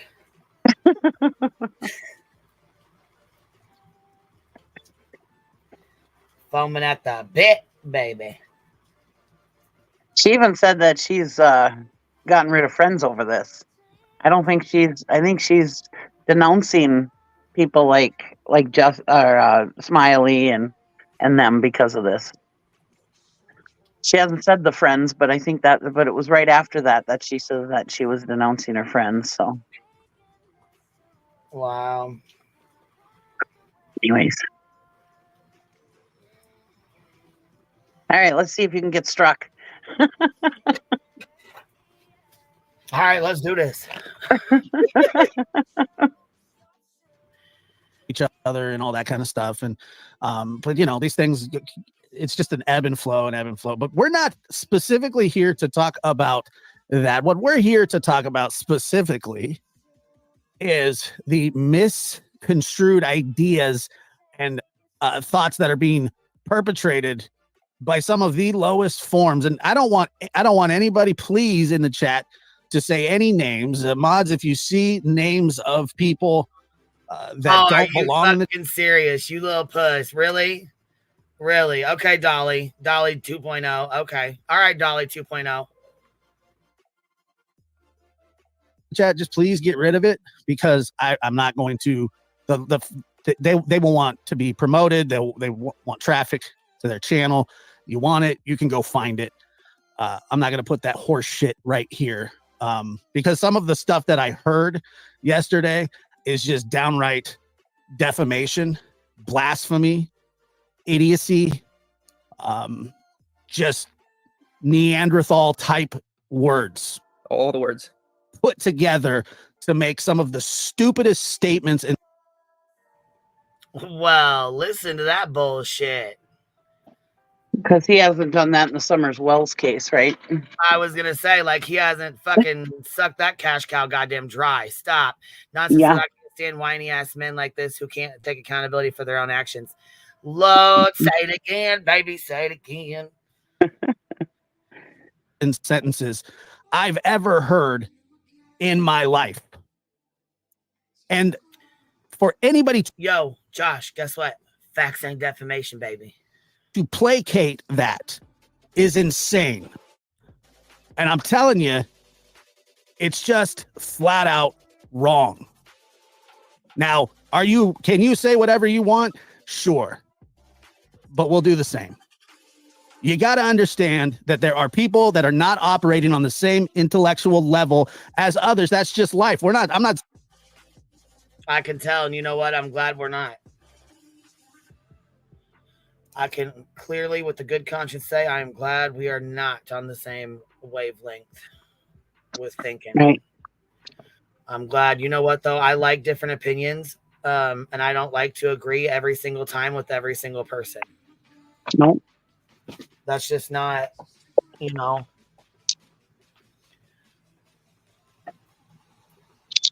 Everybody has their own opinions. I like to hear different people's opinions and different thoughts and stuff. You know what I'm saying? I don't want an echo chamber where everybody thinks the same. No. Right. Change my mind, than anybody, but you can clearly see when somebody opens their mouth if they're not functioning. Oh, wow. So there's just a lot of stuff that needs to be addressed, because yes, I believe that Trevor's efforts. Absolutely there is. Let's speed this shit up. 1.25. For Sebastian, not only have been misconstrued, but they've been twisted into this ridiculous sort of content that people want to thrive on, when nobody else has done a damn thing that is criticizing Mr. Lee. And I call you Mr. Lee because you're a young man. You're not a kid. And I want to reiterate that. You're a young man, a man. You may be young, but you're a man. Okay. And I'm respecting you as one. You're not a boy. You're not a kid. You're responsible for your actions. And I want you. See, I wish you and Chris McDonough would be held accountable for your actions in the Summer Wells case. Right. To tell everybody why you wanted to do this today. Well, I appreciate it, Josh, and for all you said and for this opportunity to talk about it, because I think it has been kind of just misconstrued, to say the least. So people know that I interviewed Chris Proudfoot's ex-wife, Nina Gomez. We absolutely do know. We absolutely know. And we know that you were going to supposedly, allegedly testify with Nina in this child custody case that you ain't got no business being in, Trevor Lee. Earlier in the case, someone who happened to watch my channel and also is close with Nina reached out. They just happened to see me on YouTube. YouTube stretches all across the country, let alone the world. This person saw it and said that they respected my platform and wanted to know if I would have her on to tell her story. And at that point, that's what I did. And I interviewed. Why, though, when she had absolutely nothing to do with Sebastian's missing case? Absolutely nothing to do with it. Why have her on? Why have her on to tell her story and involve more bullshit? Why bring family members on here that ain't got nothing to do with nothing? For what? There was no business. You had no business bringing her here, Trevor. None. You didn't have no fucking business bringing her on this platform. None. Her story it shouldn't have been important for anybody to be knowing anything about, because she had nothing to do with nothing on this platform with this. Her story had nothing to do with Sebastian.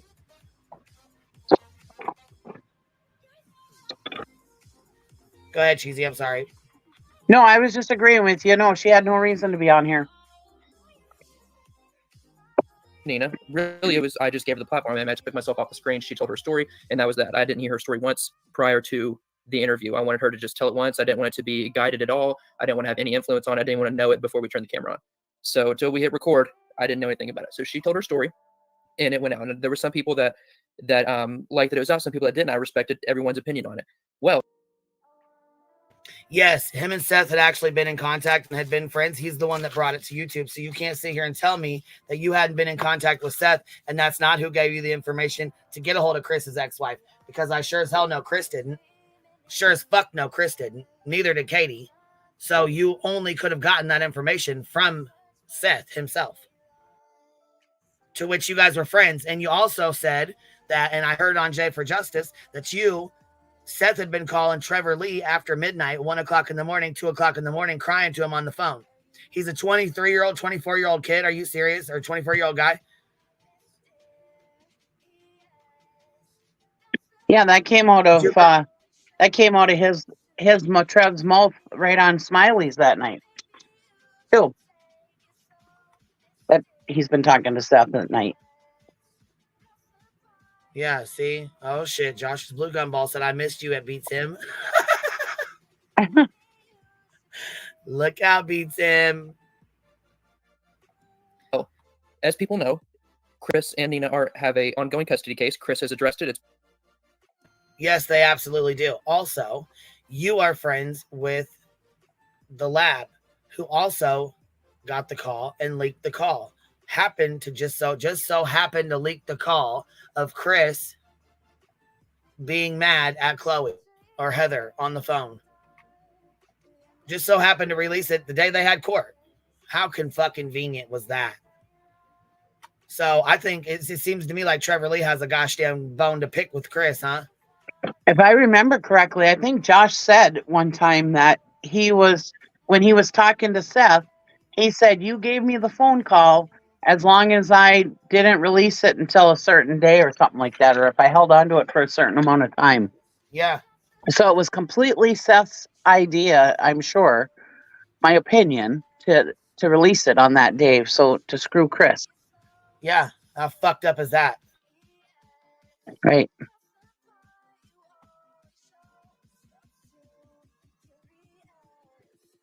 It's been addressed all over. He's talked about it himself. They share a daughter. They've had a custody case. Due to me being the one who interviewed Nina, I was called as a witness on the case. I did not insert or ask to be part of the case. I did not conspire with Seth to take down. You did not get a subpoena, though. That's the thing. You did not get subpoenaed. You got asked by her to be a witness in the case. You didn't get a subpoena by the judge, by the court order saying you need to be here.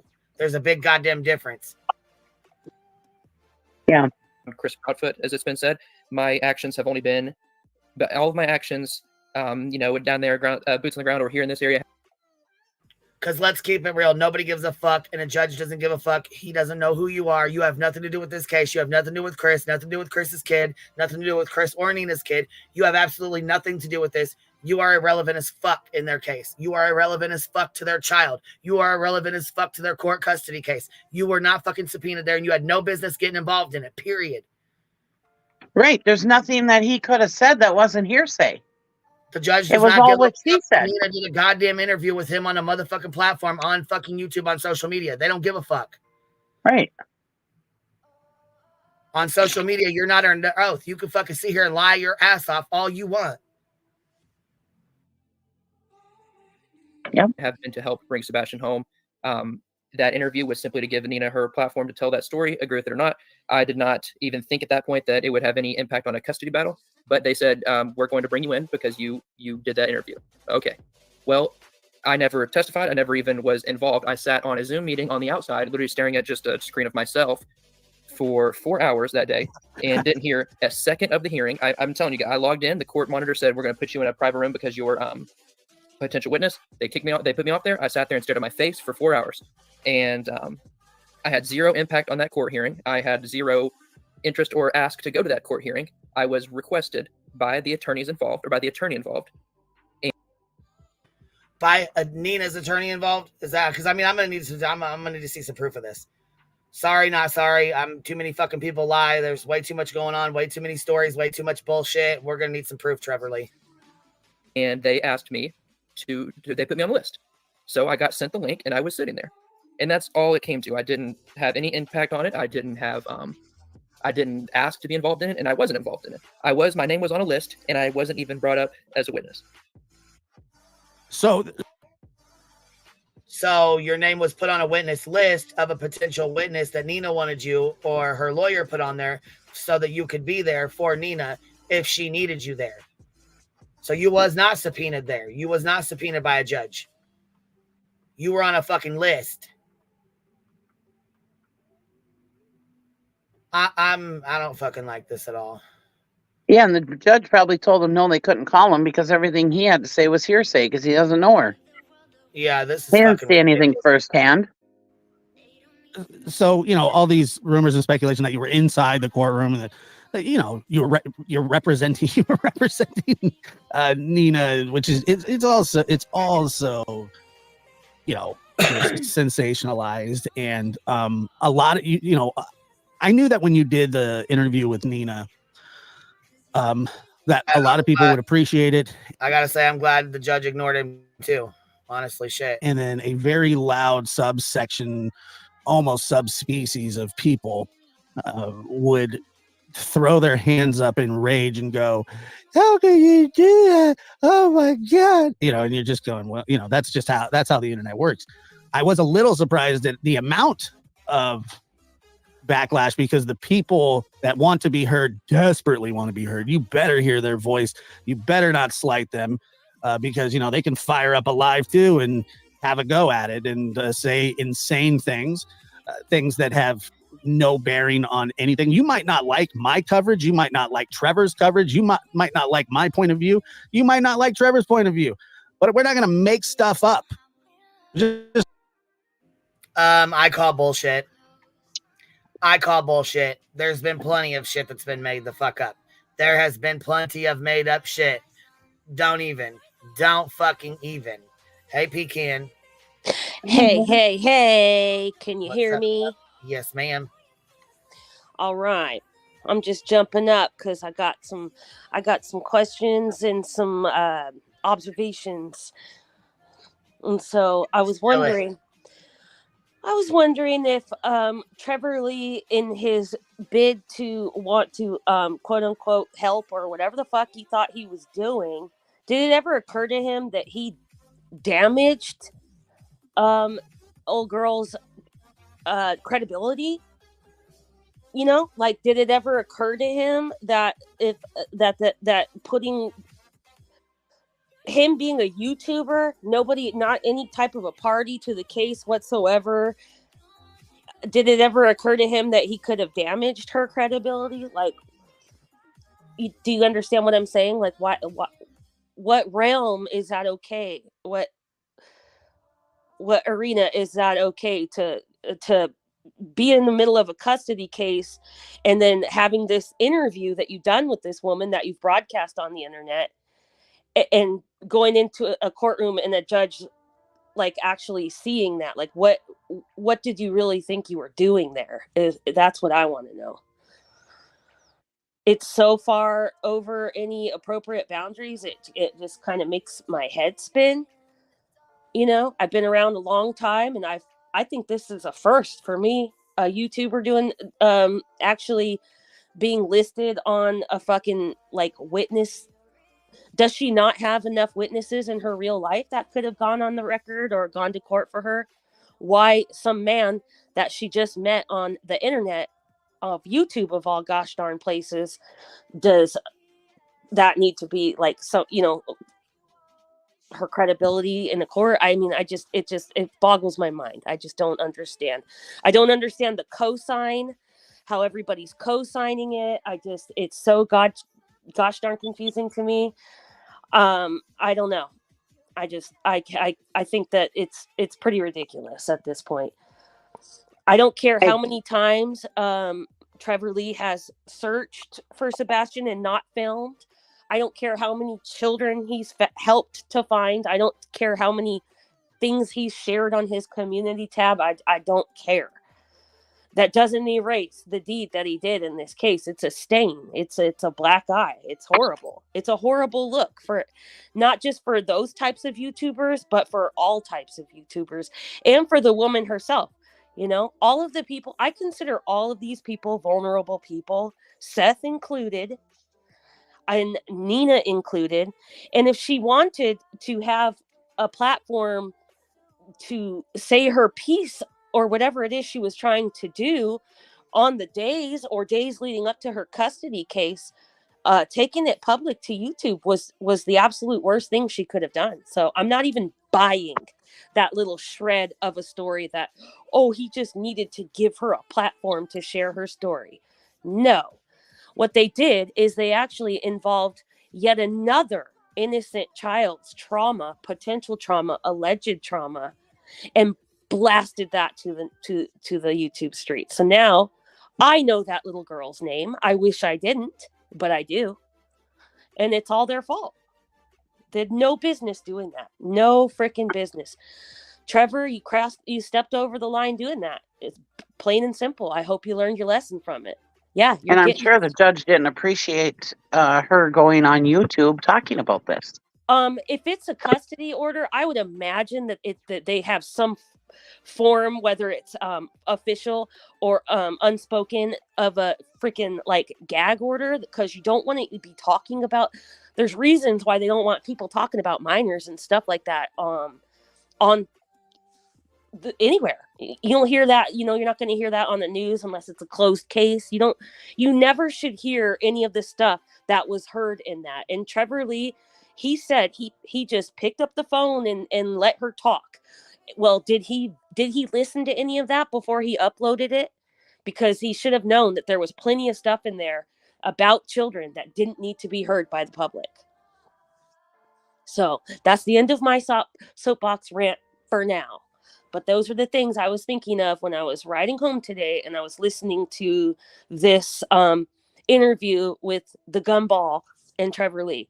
And what I see happening, I don't know either of those two. I don't know Trevor Lee. I've heard his name. I know enough about the lab to know I don't really care for his content, whatever.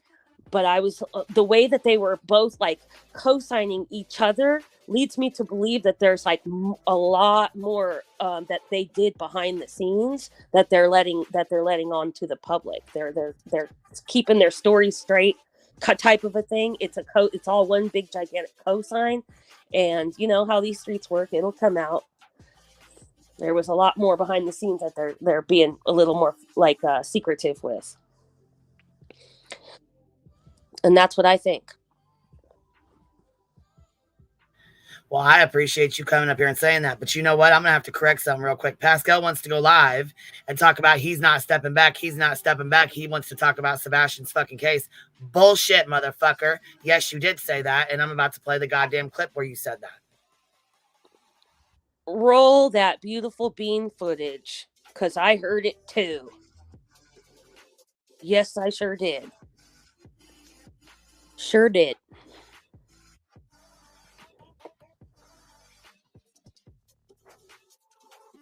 He said something about he's got to take a step back from all the chaos. It's all just chaos.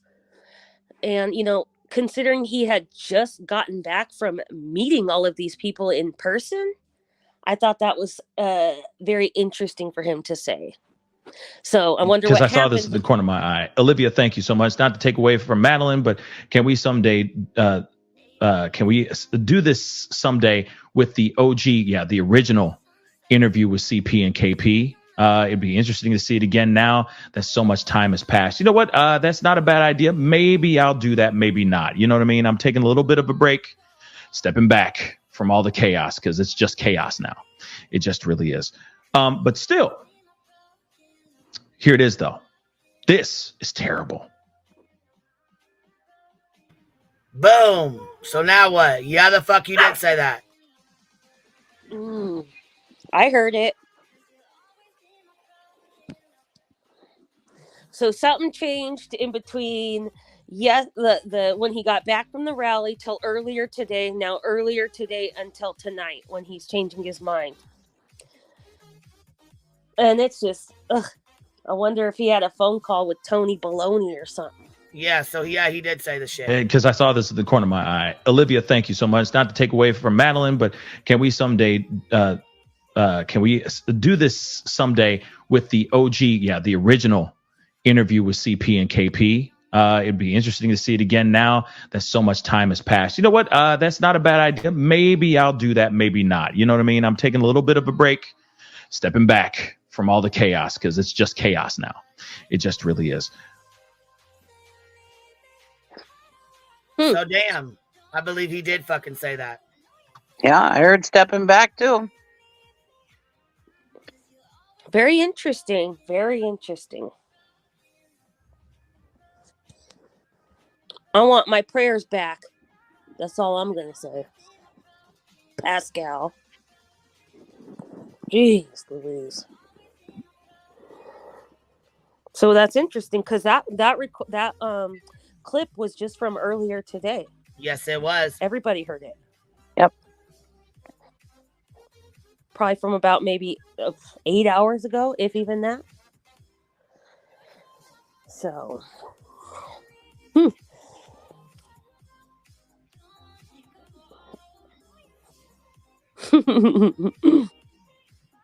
People don't realize on YouTube that when they go real life, that's people's real lives. That is that little girl's real life. This is Sebastian's real life. This is Chris and Katie's real life. This is Seth's real life. They can't come back from this. All this BS that we talk about on YouTube or whatever, you know, I can go about my business tomorrow. Everything's going to be the same. But these people, this is their real life. You're screwing with people's jobs. You're screwing with people's lives. You're screwing with kids' lives. That poor little girl, her name is out here now, and everybody knows everything about her for the rest of her life. Yep. Did Trevor Lee think about that? That poor little girl's got to go to school. She probably has social media. Nobody thought about her. Wait, what is this? Oh, wait, hold on. What is this? Another YouTuber? Pascal just stated he's stepping back from covering Sebastian's disappearance. Do you think something happened while he was in Tennessee to make him feel this way? That's Granny right there. Yeah. So she heard it too. You gonna tell me we're all fucking liars? We're all liars. You didn't say that? Yeah. You didn't say that? Because there's her community tab. So when I had seen that earlier, I was like, first of all, I was like, what chaos is he talking about? That's what I wanted to know. Because from his end and what we see from him, it's all sunshine, rainbows, and their best friends having hot dogs and barbecues. So I wasn't even sure what chaos he was referring to. I'm just curious, since he wants to sit and say he did not say he was stepping back. He's not stepping back. Okay, well, not the only one that's seen that shit. No, everybody saw that. Wow. He's probably been getting backlash from all this shit, and then I'm sure he has. That's what I think Voice was just saying in the chat. He probably got us a good amount of something from the, the ones that have been filling up his chats every night. Gosh, that one night I was in there was 10,000 people in there. 10,000. Just like Dolly. You've got to talk about that. When he did his fucking Turtle Island, he had 500 people in there. Oh my gosh. Yep. But when he goes live about Sebastian, he's got 2,000 people in there. Same with Pascal. He had 500, 600 people in there. He goes live about Sebastian, boom. Well, isn't it interesting that this last case of this Sebastian Rogers missing from Hendersonville, Tennessee, 15 years old, this last case that has blown up like this, and that Dolly has taken full advantage of, and this is how he exploits these victims. That's why when all of the ex-friends thought it was so cute and funny to go over there and support him in his off season, it ain't fun and games. He's there to exploit. He's accrued all of these each new case that comes, he accrues all these new people, and then he does his stupid Turtle Island bullshit. It's basically like an off-season exploitation. Instead of exploiting the people, he's actually just exploiting other YouTubers who don't want any fucking part of it. Not in good fun. It's lame. If people say they don't want to be a part of it, he should respect their wishes. If it was truly in good fun, that's what he would do. And so, yeah, I'm not even surprised at all that he started up a whole new season of that.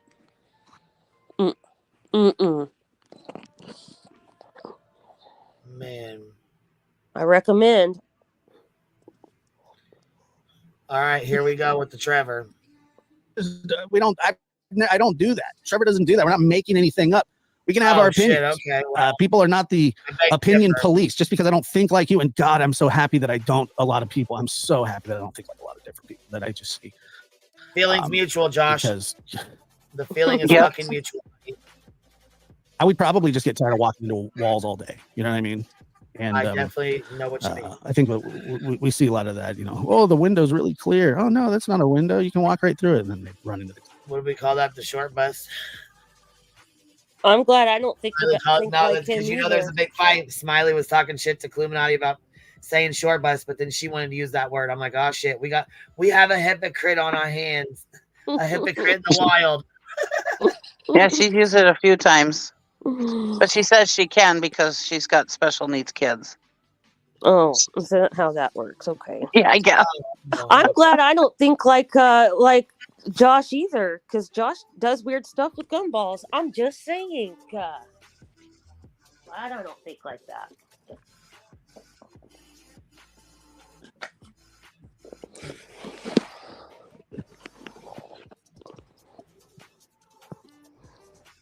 Shout out Blue Gumball. We missed you. Glad you're okay.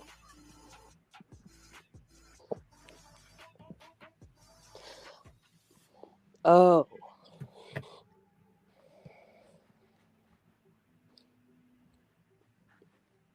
Yeah, that was the night. That was the night that that Pascal had 10K. It was the night they clickbaited the CPS documents. Whoever said that you're right about that. That's it. I forgot.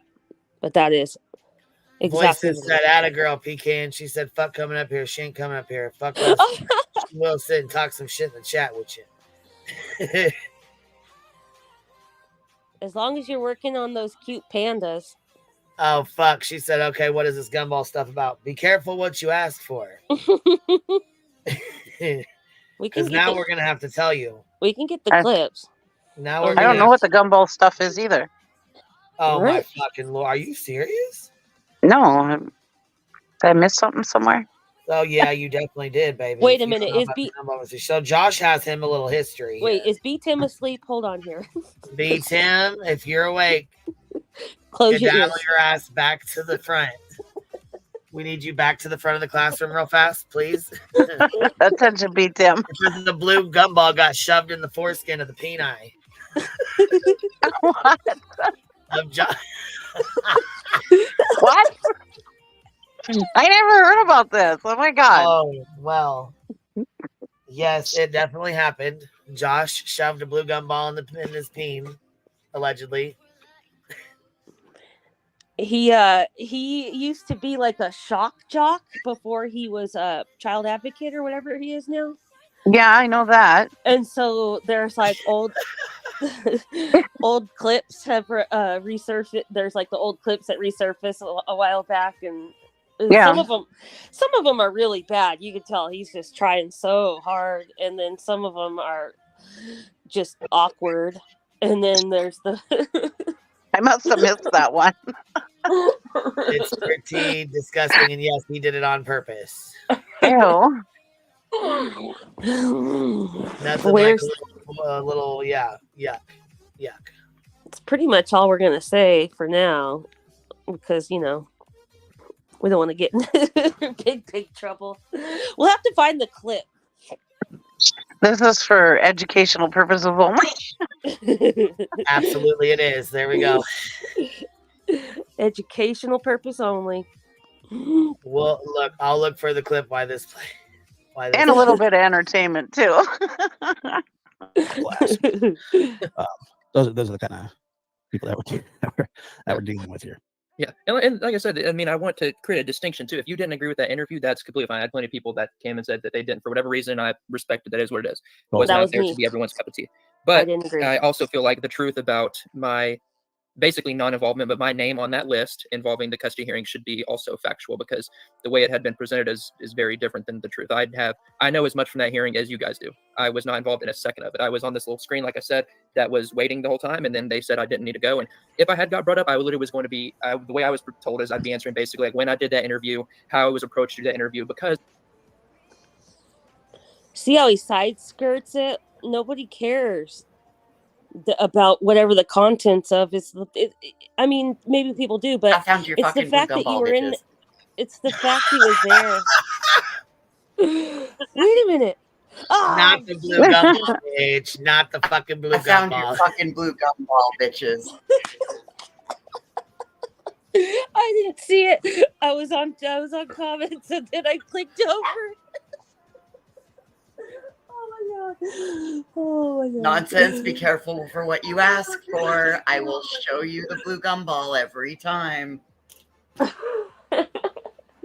Sorry. I had to get back up. I don't know how I missed that. Dude, he bragged about it. I don't know how you did it, because holy. And then he tried to blow bubbles with it. Evidence. So I had to, I don't know the word. What? What? You can't just say that and just move on. What the hell? Well, I mean, what else is he gonna do? He said he ate it afterwards, so that means he tried to blow bubbles with it. In my opinion. He put it in his mouth after that? Yes. What else did you do? It'd be like suck it your own. Yes. Gross, right? It's not a jawbreaker. Nobody will ever look at it. Nobody will ever look at a blue gumball ever again, will they? Never look at it the same, that's for sure. But that's your child advocate, y'all. That's your child advocate. That's leaking phone calls that have on specific dates to interfere with co-parents' custody agreement. You deserve that, blue gumball, you dirty fuck.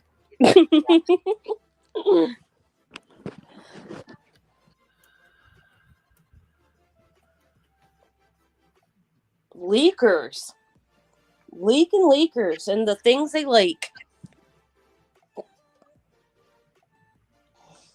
How did this show get derailed?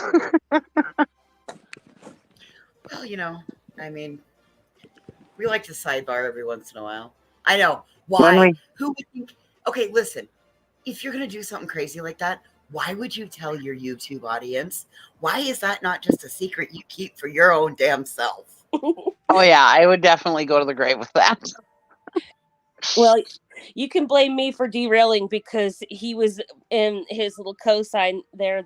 He was saying, I don't think like these people. I'm so glad I don't think like these people, and they can just walk right into a glass door and whatever the heck other stuff he was trying to say. And I said, well, I'm glad I don't think like you. Right. I've never thought of what would happen if somebody put a gumball in their penis. So yeah, we don't think alike. And then chew it afterwards. And listen, none of my friends have been trying to stick blue gumballs in their foreskin. Trust me on that one. Not a one of them. Not one of them. Oh, yes, there's some plagiarization. Thank you, Ro. Thank you for reminding me of that. There's plagiarization. Yeah. Yeah. I've heard about all that. Fraudulent grifting in that. There was a laptop that apparently had some bullet holes in it, and that was deemed to be some Google photos. So, and listen, little Trevor Lee, dude, you need to quit while you're ahead. You are digging yourself in a hole so deep. Like, I get that you thought you were this big thing because you got a law passed in Tennessee. I get that.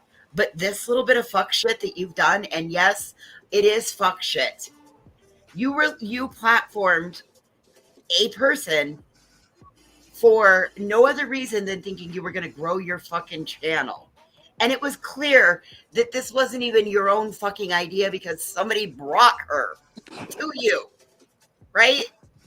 So all of that good that you did by getting that law passed has now been undone by this. What was the law he had passed? Something for victims. Again, like I said, it was a really good thing. Total good thing. Now it's that would be your claim to fame. That's it. Like, that's why I'm saying it's a scar, it's a stain, it's a black eye. Like we all keep saying every time, like throughout this whole thing, it's like two things can be true at the same time. You can do good and help laws get passed. You can go out and search and not live stream and be a good person in that way. But you can also overstep the boundaries and get yourself involved and do harm. I mean, it's just like everything can be true. It is what it is. I'm sorry. All three of those can be true at one time. You can also be exploiting without even realizing that you're exploiting it. Yeah. I don't know. See, that's the thing. I'm not sure. I don't know if I would call what he did, what this instance is, exploitation per se. It's more like it's more complicated than that because Trevor Lee in his like deranged brain of what he must have told himself that when he okayed this for himself and did this, he must have, like, in some really weird parasocial, totally too emotionally attached way, thought he was quote unquote helping Sebastian. And that's one of the problems I have with a lot of the stuff I see. They think they're helping. Everything they do is helping. People like us, we're hurting. We hurt it. We hurt everything. But people like them, good. They help. And so I think that it got so, like, screwed up in his own brain thinking he was helping Sebastian because people probably talked to him and told him bad things, and he probably didn't go fact check, and he just went right ahead, dove head in, and got involved in someone else's custody case, and he thought he was helping. Like, that's what I think. And then in the end, you know what? He got his own karma because he sat in a room for 6 hours, not being able to be on YouTube, not being able to help in the court, staring at his own little face. That was your own punishment, Bucko. Yeah. That was your punishment. Agree. That must have been annoying, especially if it was nice and sunny out. You just had to sit there all day. He's probably like, gosh, I wish I didn't overstep my boundaries and get myself involved in this. Right. So this is what I want to know. Maybe somebody can help clarify. So, was it the call, the unhinged, what's his face? call with the alleged PI? Was it that call that she needed for her custody case? Or was it his interview with Nina? Or was it both? What was it? I don't even know. Was he going to be probably there both. and tread? Sorry, Cheesy, go ahead. No, I was just saying it was probably both. Like, I don't understand the legitimacy of Well, I wonder if he was going to be there and tread on the good name from the state of Tennessee for the good work that he did to get his law passed. But even then, I don't think that's not even, I don't even see that as being anything. I don't know. Exactly. That's why he should have kept his damn nose out of it. It wasn't his place. We can call him OB, Playtex, Tampax, whichever one, or he could be the dollar store version. Any of the four will work. So the claim is anybody in chat saying it? Because I just need to know.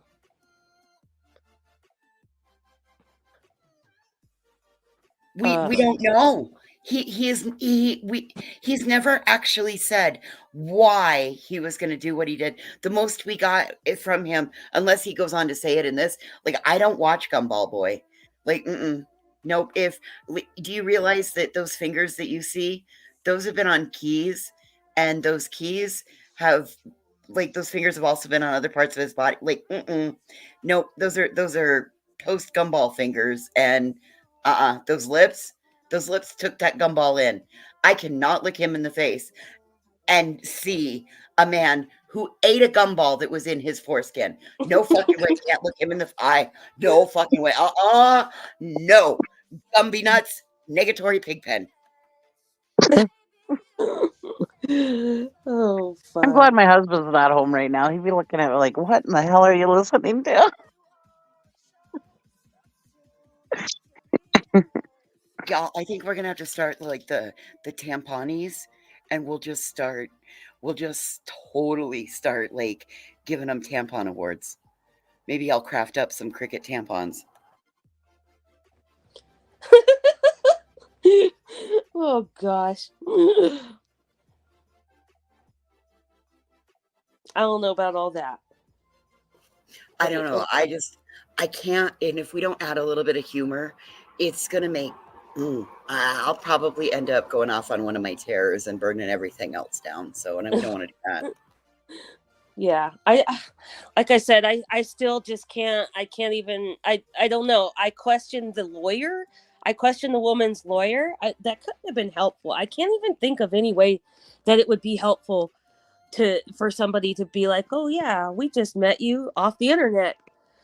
Stand by. We might need you in our custody court case. I just I don't believe it. I don't know. I don't think something's all the way right.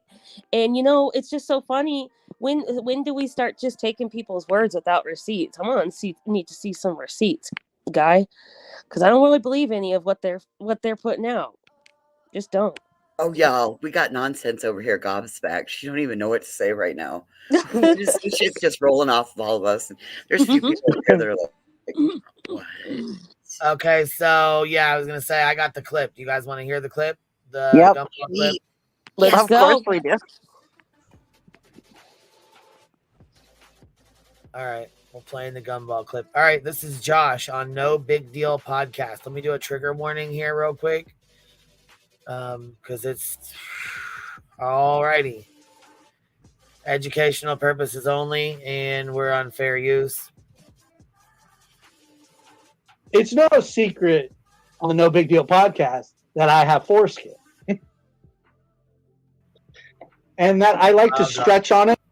I like to stretch my foreskin out. Sometimes I like to put things in there and say, like, hey, what's in my pouch? Yeah, so that's Josh from the lab talking. This channel is called The Grab. This is somebody that plays clips of him. And I'll have 3 items, so it'll be like a BB, an M&M mini, or a guppy. Okay, in this instance, usually what it is, it's a BB, like an M&M mini. Did he say a guppy? And a peanut M&M. No, you gotta have it a little smaller. Yeah, everything has to be the same size. Yeah, little baby marble. Like I put a little marble. I can't be too little because if it goes on my cock hole, I'm fucked. So anyhow, that's what it is. No. And he goes on and on and on about it. Like I'm not, you know what I'm saying? I'm not going to play any more of it, but that's what it is. And he goes on and on and on and on and on about it. He was trying to be like Howard Stern.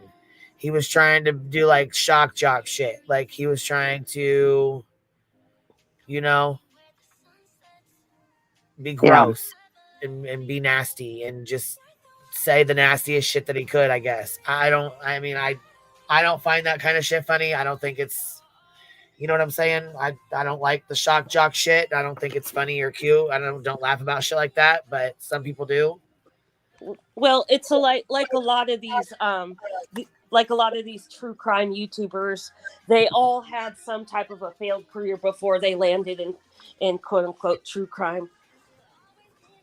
Pretty much every single last one of them, they all have done something else before, you know, and he is no exception. Jock. No, Gumball's later in the Gumball's later in the story. Go find, if you find it. Like I said, Queen said he went on and on and on and on and on and on and on and on, with it concluding with like it doesn't need to be. You got the gist of it, and that is not that long ago. That was 2019. This is 2022.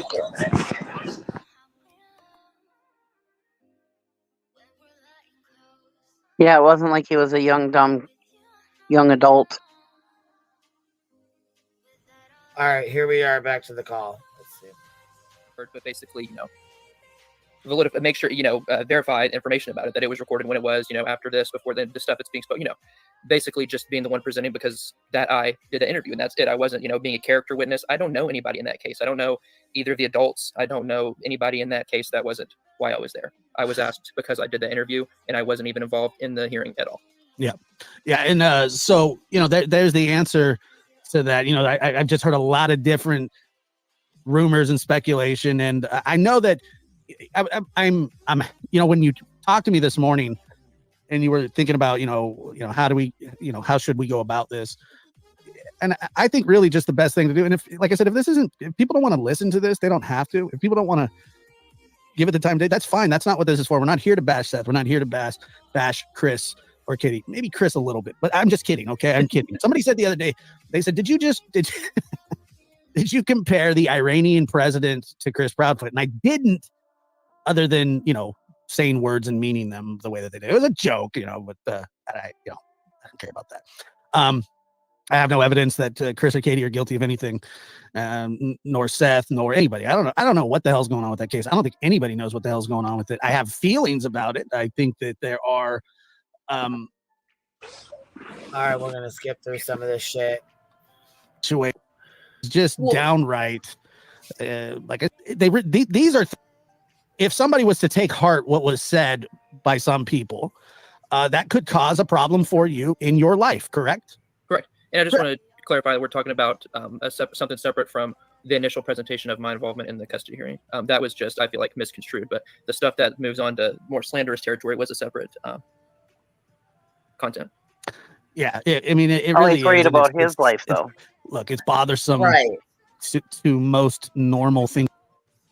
Worried about what can happen in his real life, but don't give a fuck what's happening in Chris in his real life or his kids' real life or you know, his family's real life. What the fuck? Where technically Chris and Katie and Seth have more rights than Trevor does due to the fact that they have a missing son. Yeah, they're victims. Correct. Way to go, you little advocate. Way to go. People, and then to some, it's like, oh, that makes tons of sense, you know. And the fact of the matter is, these attacks are unfounded. These attacks are ridiculous, and most of them are just flat out lies. They're not, though. He went there. Well, not most of them. I would say basically all of them, because I didn't even know that people were talking about you being at the court case. I mean, when do you know when that started? Within the past few days, it had been talked about in chats and stuff, and then it was actually brought out yesterday. Yeah. Okay. So it was See, brought out that's yesterday. semantics too. Everybody knows and you're court here can be to done clear it up online. again. And the reason you said that you weren't physically in the courtroom. You were on a Zoom meeting in a waiting room, listening to nothing, possibly could be called to testify about the interview that you gave, but that never came to fruition.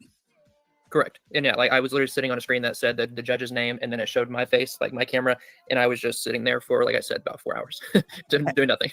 And I want people to understand. Now, why the fuck would he sit there for 4 hours? That really don't make no sense. Because But he was still there, ready to testify. Right. Because he was Right, hoping sitting he there was going 4 to hours get called. testify, that's desperate as fuck. Why would you sit there 4 fucking hours? Why not call the courthouse and say, hey, it's been 30 minutes. Nobody's picked up. Should I stay or should I go?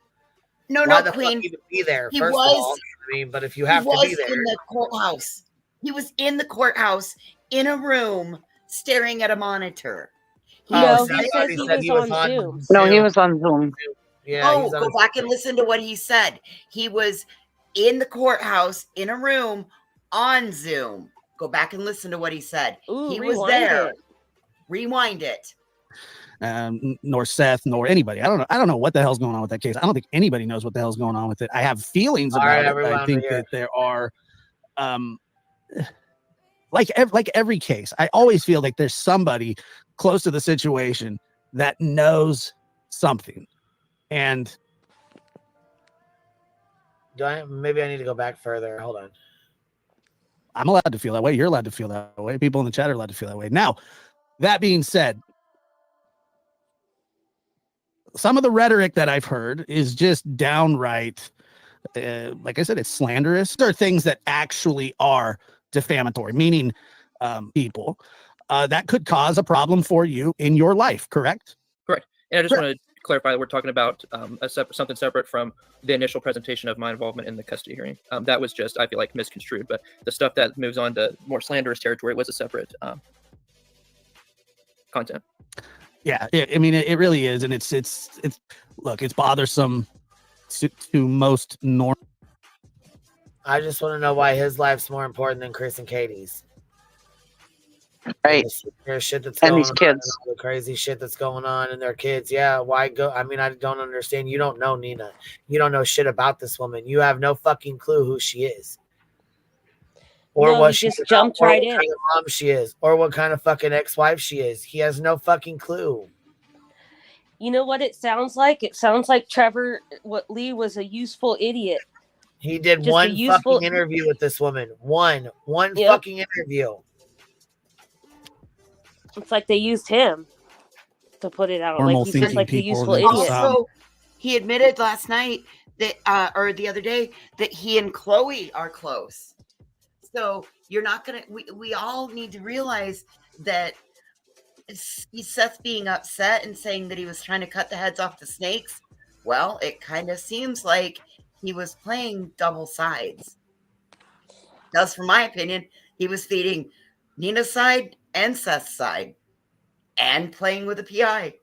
So, given that, and given that he says that he and Chloe go back a long time with as friends, he probably knows everything that Chloe knows. Well, Seth was on Nina's side too, because he was sending the stuff for Josh to release it. Oh, that's right. For the court case. Yeah. Yep. See, that's where I still don't understand. I don't understand why the interview with Nina would need to be entered into the court case.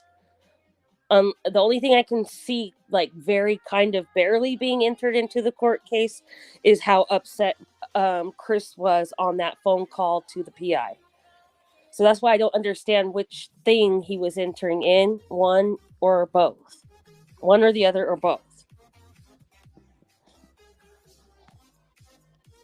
Because what would a random YouTube interview with Nina have to do with anything? I don't understand. Surely she would have oodles and years and reams full of affidavit statements, paperwork, all of the above. What would a random fucking YouTube interview do? I don't get it. I'm confused. And that's the same thing that I kept saying. Like, this woman's congratulations. If you're truly an advocate, you just tanked this woman's custody case by bringing it all public and letting her talk before they made it into court. You didn't even wait for a judge to rule. You tanked it before she got there. That's the absolute antithesis. And that's also why I say he might not even realize that he's done more harm than good, because judges in custody situations, they do not particularly care when parents do that. They don't care when parents throw mud like that. It's not the thing to be doing. They pay attention. They see who's doing what. That's taking a real cheap shot at a very low time. That judge is not going to be impressed. Yeah, I don't get it. I don't understand which thing he thought was helpful to be. I don't know. I don't know which thing Nita's supposed attorneys thought was helpful enough to have. I don't know if it was the recording. I could kind of, like I said, I kind of see the recording of Chris being angry, to prove whatever. But I can't see her basically her testimony on an interview from YouTube. It doesn't. Why couldn't she? She would have her opportunity to testify in court. She would have signed affidavits. She would have statements from witnesses. She would have her own statements. I don't know how a verbal statement just recorded and just played on a YouTube channel a couple days before the court date or whenever was going to be the thing that was going to help her. So it all sounds very dirty, and I don't think Trevor Lee is even being all that truthful with this. I get a lot of dishonesty in this. Look how mad Seth was at him. Yes. That was weird. If Trevor was a professional like he thinks he is. Sorry. Yeah, cheesy. If Trevor thinks he's a professional like he thinks he is, but all he is a YouTuber, he would have known better than to put that out there and screw up her case. Amen. Thank you. A professional would know better. He's not a professional. He's a YouTuber. Yeah, and what judge is going to accept like some sort of random tainted file? I just don't understand. Chain of custody, and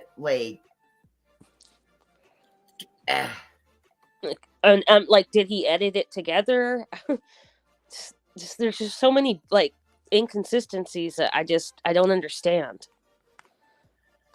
Well, yeah, I still go back to, again, if you were here to help, why did you put this out before a judge had a chance to rule?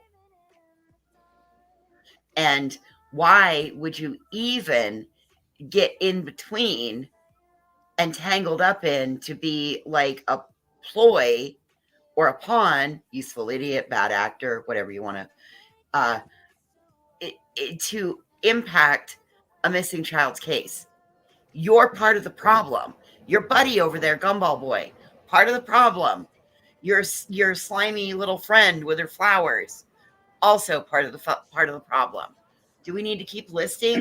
Like, there's a whole triangle full of you. It's because they think that they know that Chris is guilty of something. It's all these YouTubers think that they're these sleuths, that these investigators that know the facts of the case and know that they know Chris is guilty. So it doesn't matter what you do to Chris, because if he's guilty, he's a criminal. So it doesn't matter. That's what they think. It's a same thing as when everybody says, what are you going to do when you're wrong? Are you going to apologize? And they're like, nope, I'm not going to apologize because they are abusive. You don't know that. Yeah, oh my God. We know one time Chris might have hit him with a belt. A one smack with a belt, okay, on the clothes. Now, some people may be triggered by that and say it's abuse. Me personally, if it's one time, maybe he made a mistake, whatever. Maybe Katie took care of it, nipped it in the bud and said, hey, you're not going to treat my kid like that.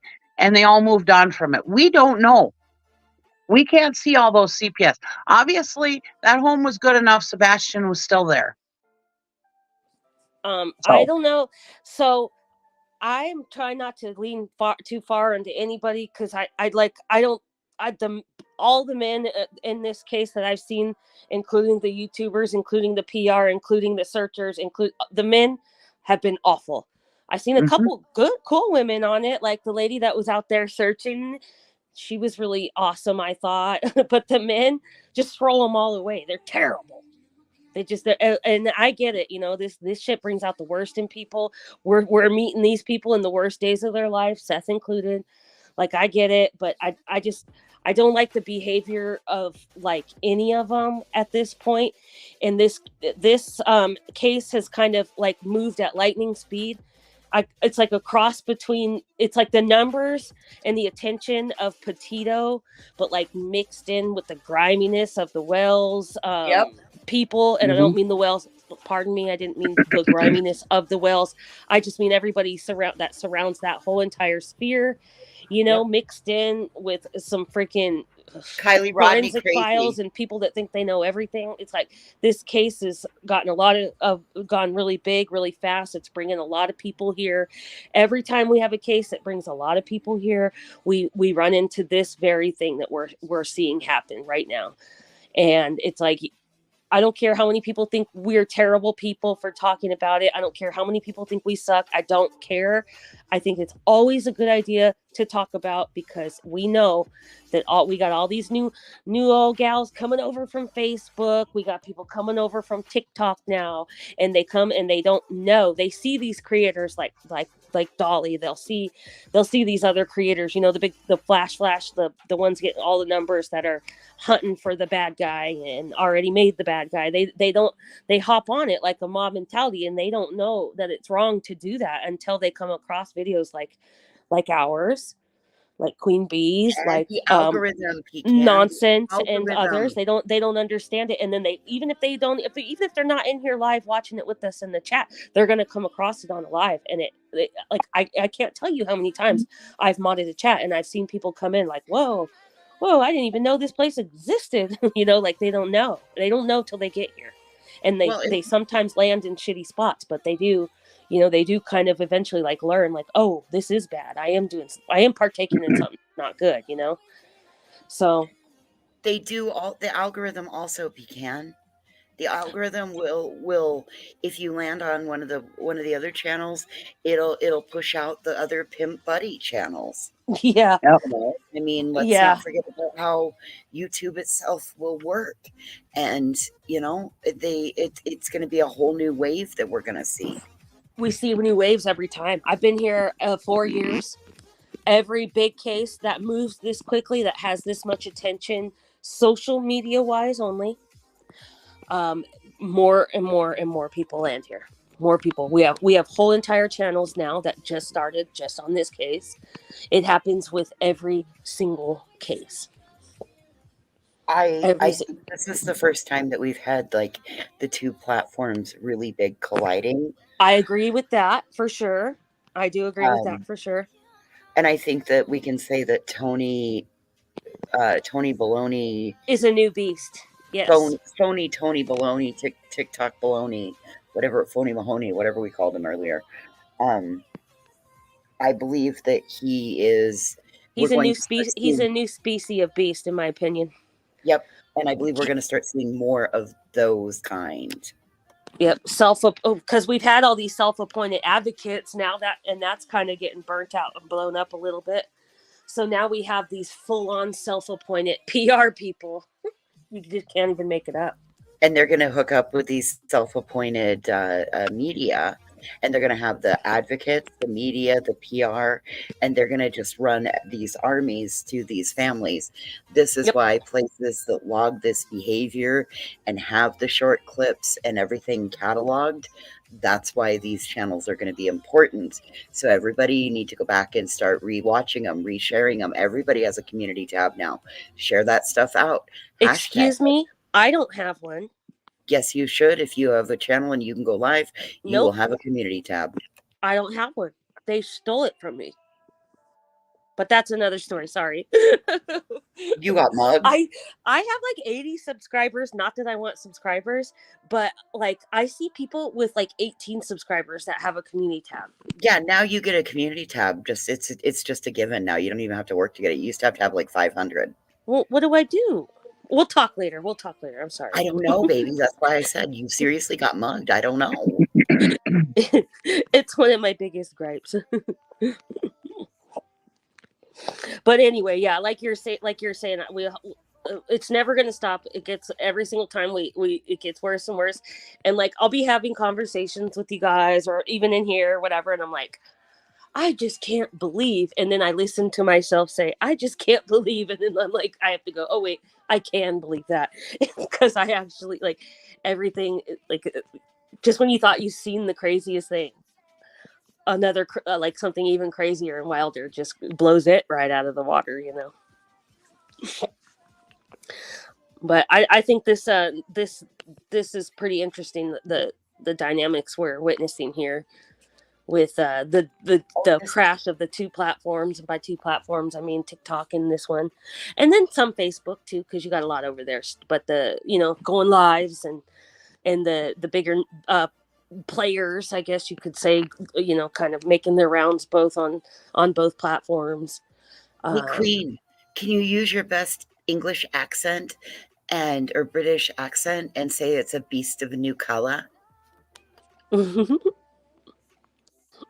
Crikey, we spotted a new beast in the wild.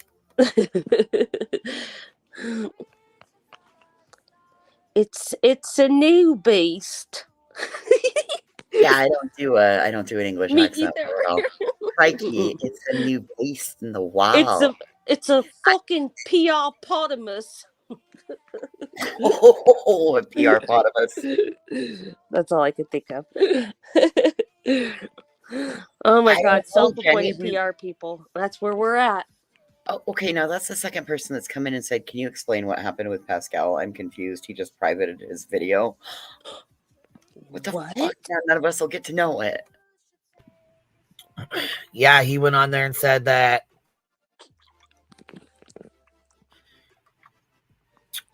basically that he was not stepping back from the case, even though we just played the recording of him saying he stepped back from he was stepping back from the case. Nice. Okay, well, hey, at least we've got him tagged right, Pineapple Icicle Tree. He's fitting in with the rest of the pimps. Wait, and then he privated it? Is he doing drama now? Welcome to Thunderdome, bitch. Wow. Wow, just wow. What's going on? Pascal. You rascal. I'm calling Pascal the rascal from now on. Pascal the rascal. That's pretty rascally. So he said it, then he goes live to say he didn't say it, but then he privates that live. So what the hell? It's probably like, oh, join the Patreon if you really want to know. Hey, hold up. This is a negative plus a negative equals a negative plus a positive equals a negative, right? I don't know.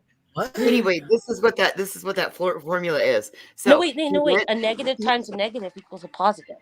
Okay. Well, okay. So maybe it's okay. So here's what it is. He went live and said he was stepping back, and then he went live and he said he wasn't stepping back, and then he privated it. So we're gonna go back with he's stepping back. See, he's pussing out. Yep. Can't believe he pussed out like that. Jeez Louise. Pascal the rascal. He just don't know what he's doing anymore.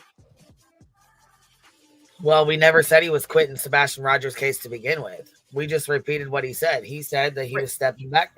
You know what I'm saying? He was taking a step back for a little bit. That is what he said. He didn't. He said it. We played his clip. Right. So we never said he was going to quit Sebastian's case. We never said he was going to quit talking about it or whatever. We just said he was stepping back. So I don't know what the fuck he was tripping on. Yeah, he said the chaos was just too much for him. He's taking a little step back. So he didn't like the characters that he met down there? Why right? I mean, I don't understand. Why not keep it up? That's what I was thinking. I speculated that in between something could have something maybe he wasn't quite happy or on board with, maybe was embarrassed about, happened over the weekend while he was that's what in my opinion I thought would have happened to make somebody want to step back, you know, or step away from the chaos. Because like I said, from his end of it, I don't see any chaos. What chaos is he talking about? It's Right. also sunshine, rainbows, barbecue wieners, and all kinds of good fun stuff, and They're rolling cookouts around and here, there, and best everywhere, friends, scoping and going to stuff church out. and Easter hams. Like, it's all fun and games. Like whenever he's talking about the case, so I don't know what kind of chaos he was talking about. Well, unless he's talking about the chaos that ensues on his panel every time that Seth comes up and the mudslinging starts. I mean, he's been a major player in the mudslinging because he really doesn't want to tell us about Sebastian. Like, the only thing that we have learned from Pascal's interviews with Seth about Sebastian are that he was unique, and loved a lot, and that he named him, and he took care of him, and he changed his first diaper. Great. Wonderful. He would rather talk about what happened in the divorce, what happened in this, what happened in that. Yeah.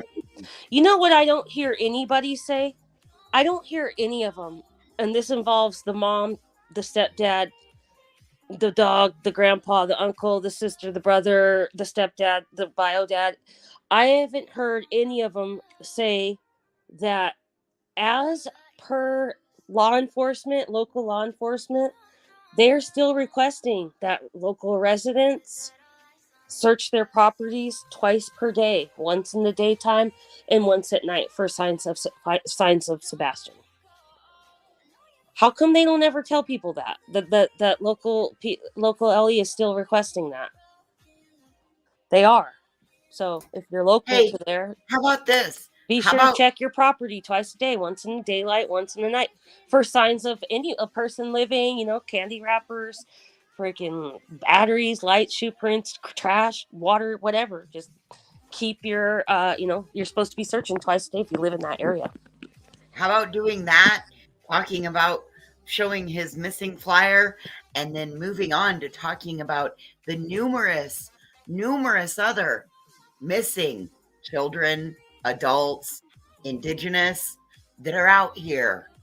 Don't just continually harp on and beat multiple bones until there's nothing left. That would be too easy. But hopefully though they'll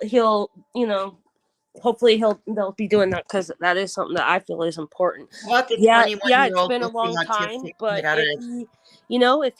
if he did, take off and he is somewhere, hiding in plain sight, as they say, or somewhere around getting help from someone, they still would like for people to check twice a day, in the very least, so that they can rule it out, type of a thing.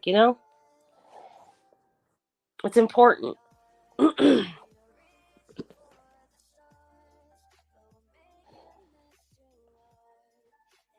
Yeah, that was kind of the point, Testicle. I don't get what harping on just one. I mean, there's another autistic boy or male that's missing out of North Carolina. He's 21. He's been missing for over a month. That's sad. I remember it was about 8 months ago. It was actually a long time ago. I never did hear any more about it, but I believe it was somewhere in Texas. There was probably a 14-year-old autistic kid was found wandering the alleys and looking for food and digging through the trash and stuff. And nobody had reported him missing, and they didn't know where he was from. No parents, nobody came to claim him or nothing. And then the last I had heard, and the last update on that is they were trying to, he was being taken care of. He was in a safe place, and they were trying to, they were going to do a DNA swab on him to try to figure out where he had come from. But there's stuff like that happens a lot too, Yep. You just never know. Let's pray. Pray. I mean, I feel bad. I do. But I also feel bad that the the situation has kind of devolved into what we have going on now. It's a terrible. I always say, like, all these the other cases, they're like a blueprint. Every time it's like a new blueprint, new plan gets laid out, and so till eventually it's just the worst of the worst of the worst for people that come here. It's sad. I always say, if I ever go missing, I do not give any of you fuckers permission to find me or look for me. It's sad. People should be able to come to social media. It should be a magic tool. It's literally magic. Imagine how many kids over the years could have been saved with this Amber Alert system. All of those things. And look what done. Speaking of, so I guess Chasing did a little bit of digging into that alert system that we looked at earlier, that we were pretty quick to be like, it's not legit. It actually turns out it is legit. There's an app that you download for it. It works in your area. Anyway, I was legit or not, though, it was putting out misinformation. Well, that also got broken down. It's because of the way that form works. It's an AI voice, and with that being a field in a form, when they put unknown for car, that made it sound like it was an unknown car, but that's the problem with AI. Right. People don't have time to research that or know about that. So that needs to be put out there. Mm-hmm. And it says that it's going to give rewards when you search. Baloney. A gift card. Right. And so where do you get their alerts for info? Right. I mean, I'm kind of curious. I still don't. Okay. So again, I listen to Chasing. I'm not endorsing it, but apparently there's an app that you can download. Right. That app when you do that, it sets up in your local area. Again, I heard that voices, but I'm still skeptical. It tracks location and offers gift cards. It sounds odd to me. I am with you on that. And when I looked it up, it seems to be that it charges like $2.99, like $3 a month. So again, I'm not saying, but if Chasing today broke it down, I don't have it word for word verbatim, but the officer is a real person that developed it. There was a reason why he developed it. See that Kel said it gives the same info for my state and has the same deputies. It's like a weather alert. See, I don't know. Chasing's video is gone now too. Yeah, until further notice, I'm gonna request that everybody consider that to be the total bullcrap that it is. I think it is too. I'd be very careful clicking on it. I wouldn't click on it. There's just no way you're ever gonna get offered a gift card. Like, it doesn't even say what kind of gift card you're gonna get. Like, am I getting fucking free Domino's or am I getting a fucking Amazon? Like, what am I fucking getting? I want to know. You know, it's a scam. My issue is Tony made it sound like this deputy was involved, and then this is the Amber Alert that went out. But if I'm understanding, this is just off of the offshoot of the Amber Alerts. Yeah, it's pretty much. I mean, this still is pretty much bullshit. Kel said you have to give your cell phone number and email. I don't trust it. No, I don't trust that either. And like I said, that's when the minute that I looked at it in the app store, I didn't see what she saw, but that doesn't mean that I searched and found the same information that she found. Does that make sense? Right. The first time I had ever heard of it was on Elijah Vu case. I don't know how long it's been around, but that's the first time I ever heard of it, and that was probably a couple of months ago. The same thing was going around, and people were thinking it was legit. Like, I don't know how people can listen to something like that and hear the words like missing child, Amber Alert, and here you get a gift card and think that's anything remotely realistic. I'm sorry. I just can't. My brain don't. I ain't built like that. Chasing did the research on it. The video's gone now, so I guess, you know what, in the end, It doesn't matter. The Yeah. video's gone. It's a moot point if she took it Pocket down. chasing, if you want to know what she found out, how's that? There was some information earlier, but now at this point, I'm still back to the whole thing that when I pulled it up, it wanted like to subscribe to it, and it's like $3 a month. I'm sorry, you want me to pay you, and you want all of my information? Are you the IRS? That Allie or whatever her name was came up earlier, and she said that Skaggs was an actual deputy or whatever, and that he did make that he made an app, but what B Tim said, or Queen, I don't remember, did his account get taken over, and did this become a scam or whatever? So that's a great thought. I didn't think about that. So I'm wondering if that's what happened, if he made an app and it ended up being taken over by scammers or something. Wait. Holy shit. Somebody What? just this. I don't even know if this is what the fuck. This Officer Skaggs. Holy shit. In Missouri, yes. Yeah, well, she was saying that too. No, there's about the bad things, yeah. The kids. She said that too. Yeah. He supposedly got 25 years. Here it is. Let's see.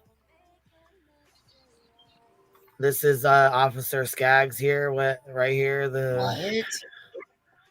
Yeah.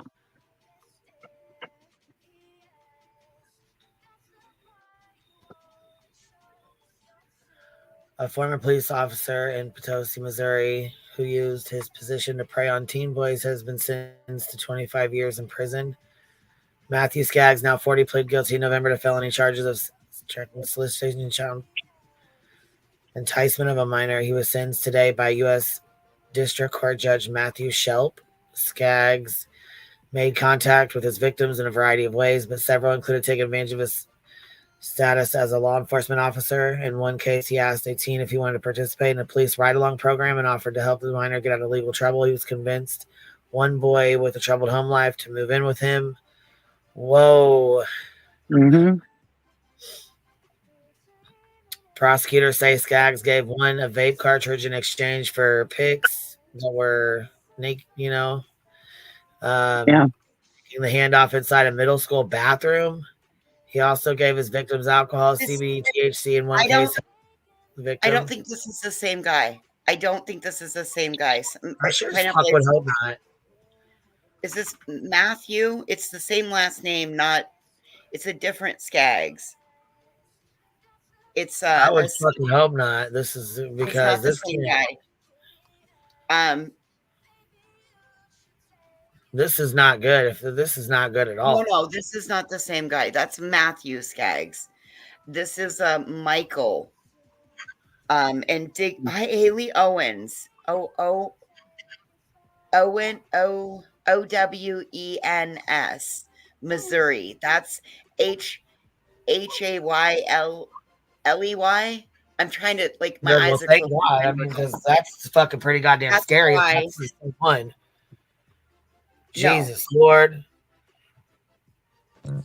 At any rate, you shouldn't really ever trust anything that wants your name and any of your info, even if it is free to sign up. It's still just not a good thing. You're not helping. Yes, there's not going to be any crime solved based on that. I think there is a good app out there. I don't remember the name of it right now, but there is a good app out there though that does help you do searches, and it clears some law enforcement people actually do use it, and you can log on to it, and when you're doing the grid search, this one, Cheesy. That's this one. No, it's a different one. Not the one that says that it give you rewards and stuff. But there is another one that it's free, and it says that you could, and it helps clear. This one works in conjunction. Yep. That's it. There's something I'm trying to remember again. But you don't have to pay for it. It's free. Yeah, it's data mining. You can't think of the name of it though. I don't know. Nothing's free. I side with the person that said it was Hunger Games. Report to your area, clear it, and then go pick up your reward. And Yeah. that's a little too Hunger Games for me. I'm with that person.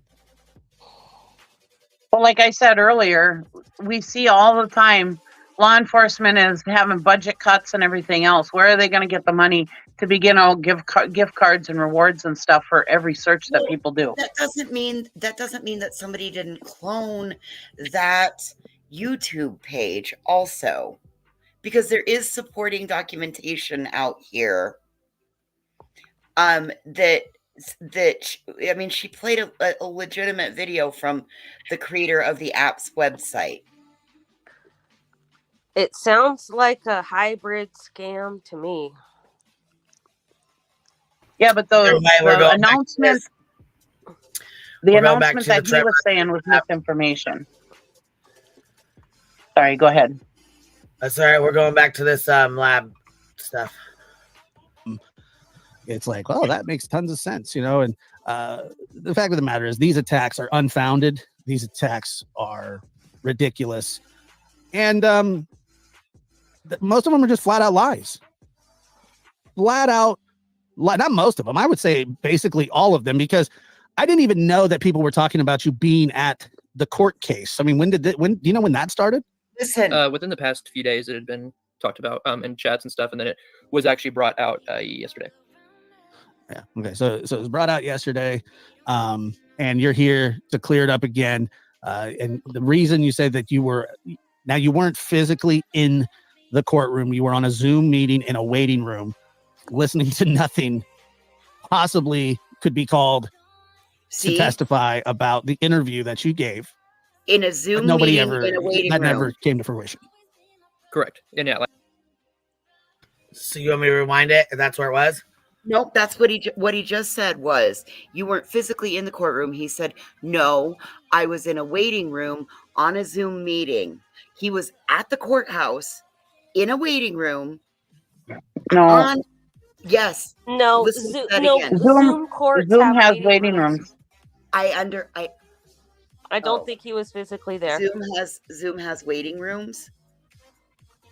I'm pretty sure they do. Yeah, for when it's your time to go up. Yeah. Okay, because he says that he can see the judge's name and he's got his camera on looking at him. So, and Josh said you physically weren't in the courtroom. Doesn't say he wasn't in the courthouse. Josh is halfway telling the story for him, and then he's like filling in. Yep, that's right. That's why I call it the cosign.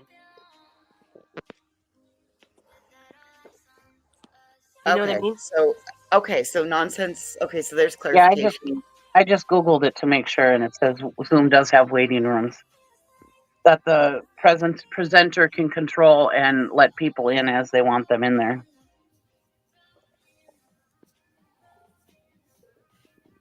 Okay. All right. I apologize. I misinterpreted that. That's I took okay. it because I did not realize Zoom. As you can clearly tell, I don't do Zoom. I didn't realize Zoom has a waiting room.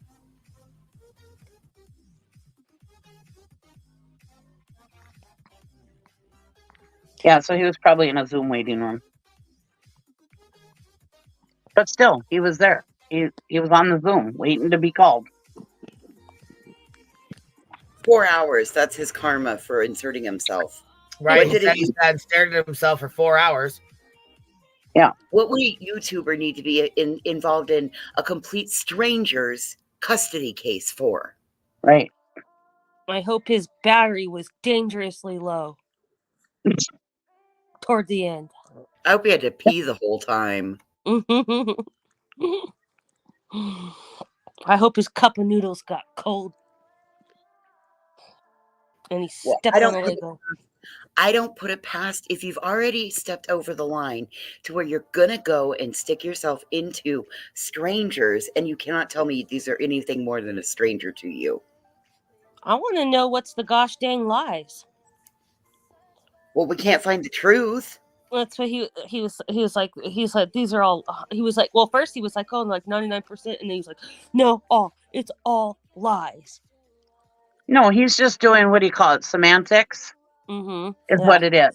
It's just semantics. He's saying, well, I wasn't called in there. But no, you were there ready and available for them to call you into that court case, whether it was on Zoom or StreamYards or whatever. You were still there available, waiting to be called into the court case as a witness.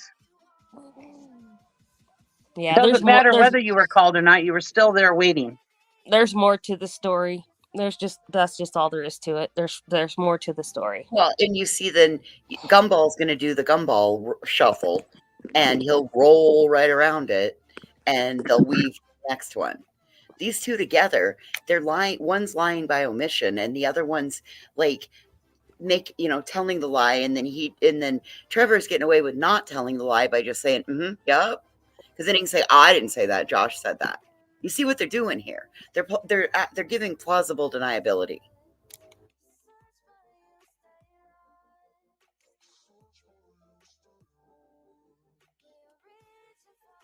And again, I ask, why would you have to play so many games in regards to strangers whose child is missing on the internet? Tell me that one. And why is Josh so mad at people talking about it and speculating and asking questions about it if it really did happen? Like, what do you think people are going to do? Give me a break, bruh.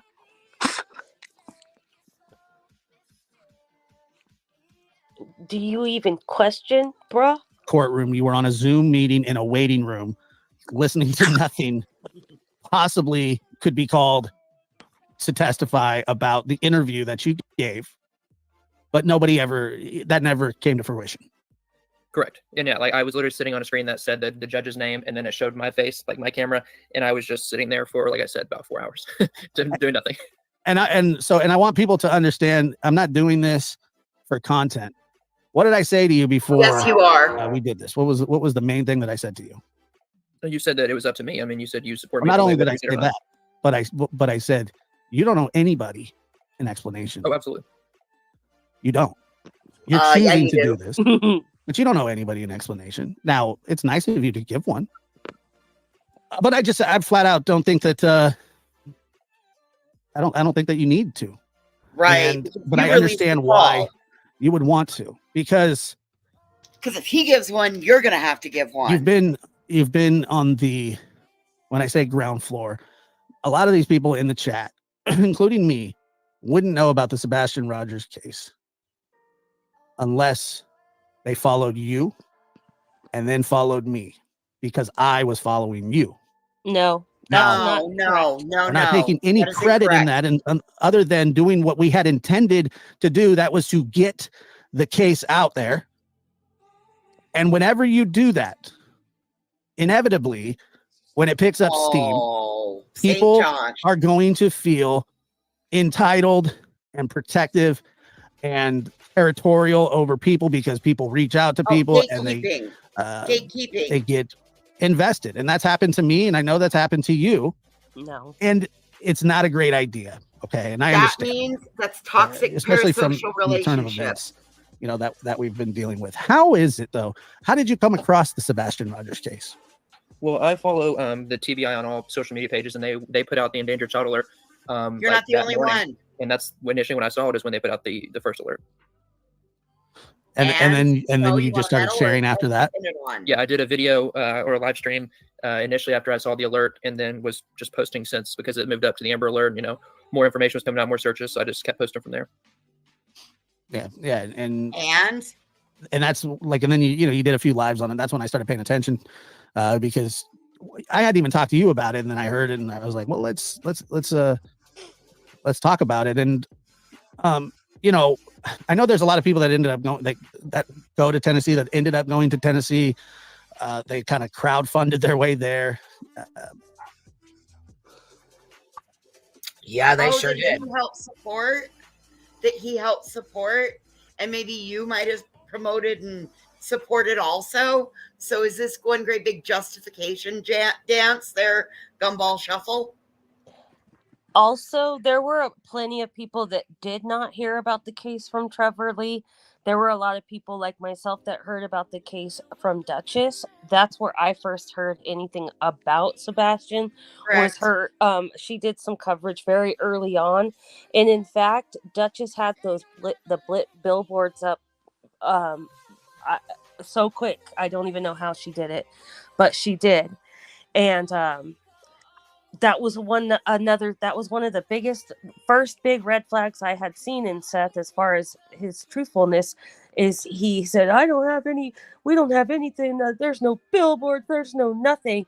And I'm like thinking in my head, well, that's just not true, sir, because I know for a fact Duchess has billboards up. And at that point when he said that, they had been up for like a couple of weeks. And then when asked, he wouldn't donate to him. So yeah, I don't know about. I can't vouch for that, but I can vouch for learning about the case. In fact, this is the funny, interesting thing. That's the first time I ever even heard Trevor Lee's voice. He was on that interview with Duchess with the Proudfoots. And he actually, I left a really nice comment on that stream. He actually had this really nice little soliloquy he did about families and YouTube and protecting people and this, that, and the other thing. Like this really nice thing that he did. That's why I was so shocked to learn about this custody interstepping boundary stuff. So yeah, I don't know about I heard about it from Josh. No, I don't sub to you, darling. Yeah. A Duchess said that that Chris donated to the boards, but when asked Seth said no.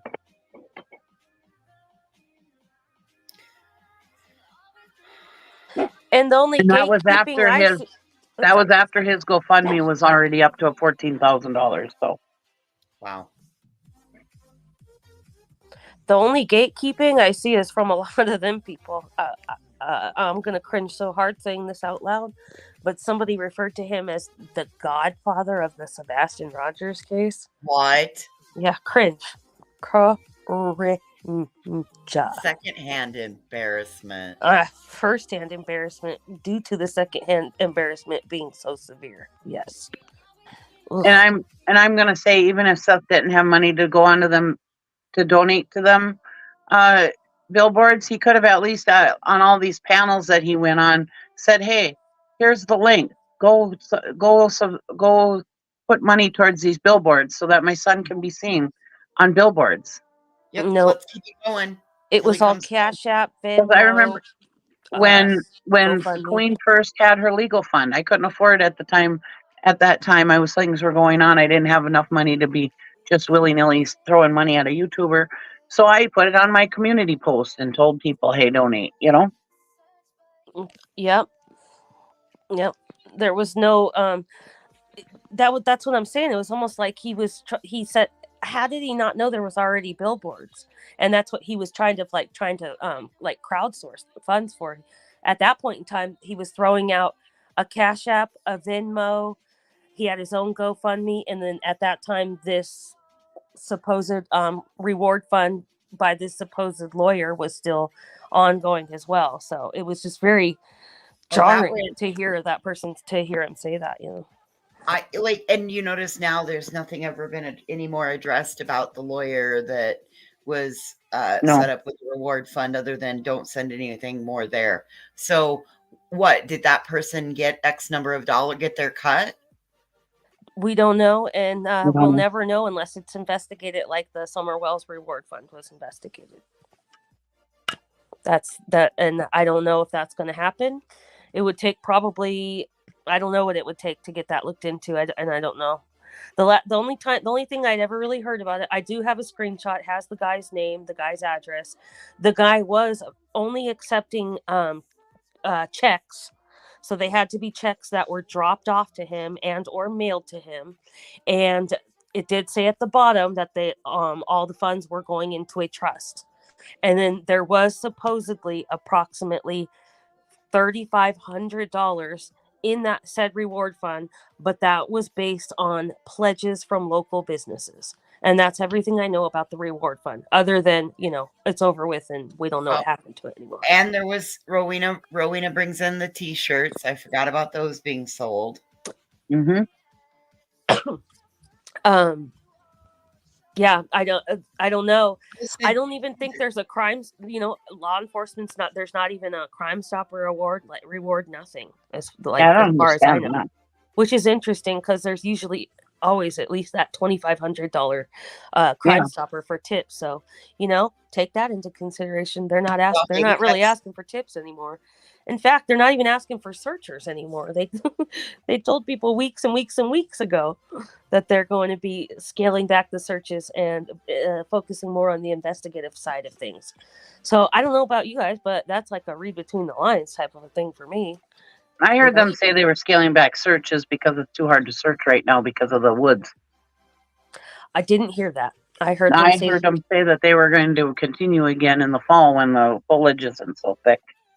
right, but they also said at that same time that they were moving over to more of an investigative approach. And that to me meant electronics. Yep, that means warrants for digital devices, like any like PlayStation, Apple, all not maybe not like That's you know what what I I mean. thought.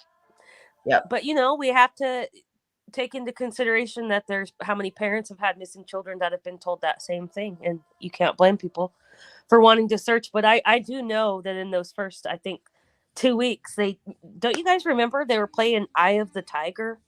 Yeah. Like nobody ever. That's the craziest thing too. I never hear Seth or Proudfoots or any of them talk about that song and like what did that mean to him? Why were you guys blaring that through the woods thinking it would make him come out? I want to know that. Why not? That's I kinda remember cool. hearing that on the news because I Remember? heard about it first on the news, and I remember hearing that about the Eye of the Tiger because I Yeah, thought I that did was too. kind of That cool. was from that original interview. It was a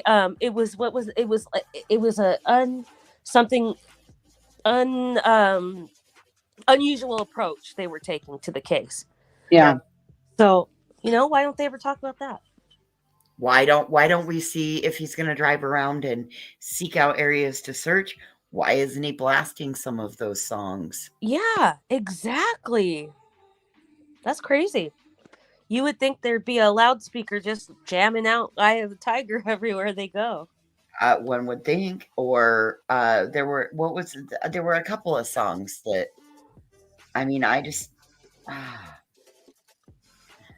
and I listen. I have my own feelings on this. I feel like this child was lured away, or it was so upset that was a better option to him. And I keep thinking that what if the person that could have him, again, wild speculation, what if they're watching YouTube? What if that little boy is seeing all of this bullshit and hearing it, and that person that has him is using that to their advantage to be like, no, see, they don't really need you at home. Get off social media, Seth. Follow Chris and Katie's lead. Be more like them. Well, they're not staying off social media either. We got to be fair. They're promoting things about their boy. Yeah. True. But, they're not throwing mud. They're trying to get the mud to stop. Right. They're coming on to make people stop the BS. Yeah, but that didn't work for them 2 weeks ago. It's not going to work, or a month ago. It's not going to work for them now, Well, the others not. But I get it. I get it from all. I understand. I understand everybody's position. What I don't understand is the exploitation of vulnerable people. That's just not something and that's the I'll thing. ever. Even a parent can be exploiting a vulnerable child right now. That's the problem. Like there's no accounting of all of this money that's come in. Maybe there's like people in play that are listening to everything. That's all I can hope. I always kind of secretly hoped and wish that for the Summer Wells case, that somebody somewhere is taking it all into account. Oh, sorry, I do have a hairball. All right, ready? Yes, ready. Roll that beautiful. You did none of that. Gumball footage. You didn't even tell people you were going. You don't. I mean, how many searches did you do that weren't recorded? I didn't record any of them. You didn't tell anybody you were going. Multiple while I was there. Hung flyers, got flyers. That's when I met Seth. I was busy while I was there, and then we've put flyers up here as well in East Tennessee. Yeah.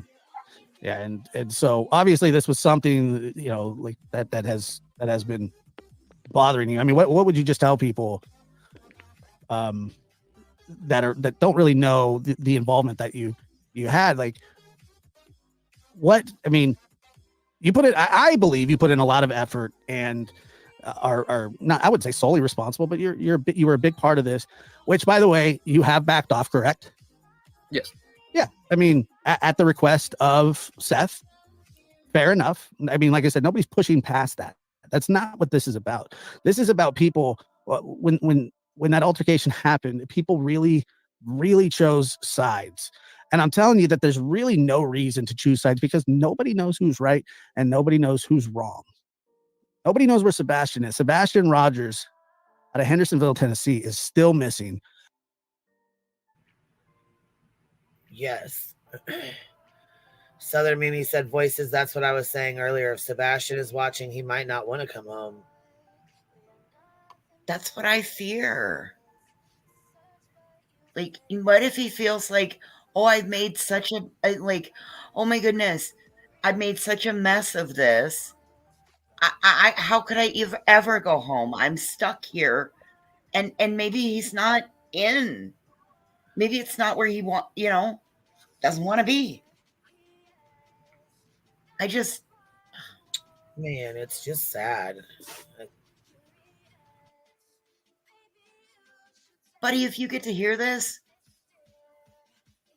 do everything that you can to get home. Your parents want you there. Don't worry about everything that's being said on here. None of it matters. You get home. This is what Tony says. I wanted my Caleb Harris family in the group to hear this first. I received a phone call from Pascal weeks ago asking me if I would help someone in dire need. He asked me to help Seth Rogers, Sebastian Rogers' father, with media and guidance. I've helped him behind the scenes for a while, but he continued to plead with me to help him in a way. I've helped the Harris family after connecting. Let's see here. Him and Randy, it was made clear that Randy and his family felt for him and wanted me to help him. Let me be very clear. Caleb's case and my position with the family are my number one priority. Until things start to heat up a bit, I have some time to help another father. There is also a chance that Nina Glass and her team may end up helping as well as Nicole Owens. We are still trying out, and I don't know who Nicole Owens is, but I guess she's somebody new that's about to join the team. So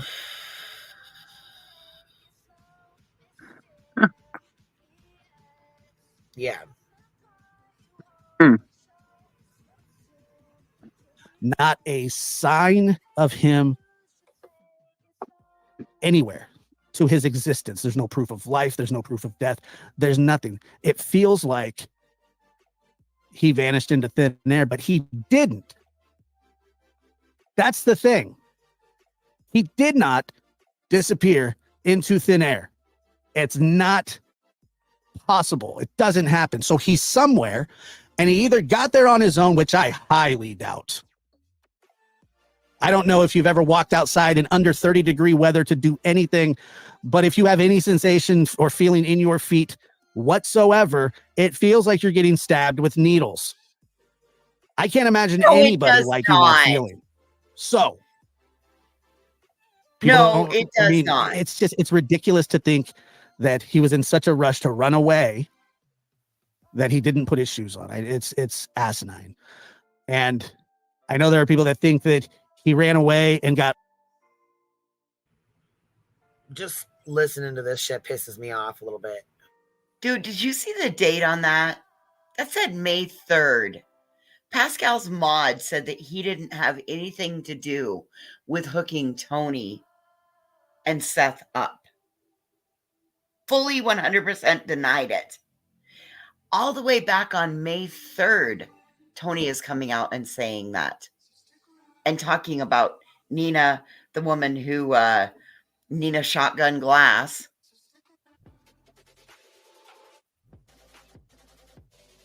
And who's Nicole Owens? I've never heard of her. I don't know. Is that the PI that they've kept secret? Oh, maybe it is. I would love to have been able to have the original post of that to click on, because Nicole Right. Owens and Blue. So that was all the way back on May 3rd. And then you just lied about that, Pat. You just lied about that. Is that South by Southwest? Come on now, yo. And it wasn't 30 degrees. Nonsense, it was 50.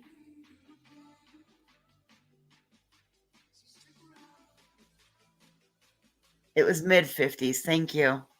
My Minnesota ass is ready to go to the beach in the 50-degree weather. Oh, girl, I'm in shorts in the 50s. Like, that's what we've had the last few days. Shorts, summer dresses, sandals, no socks.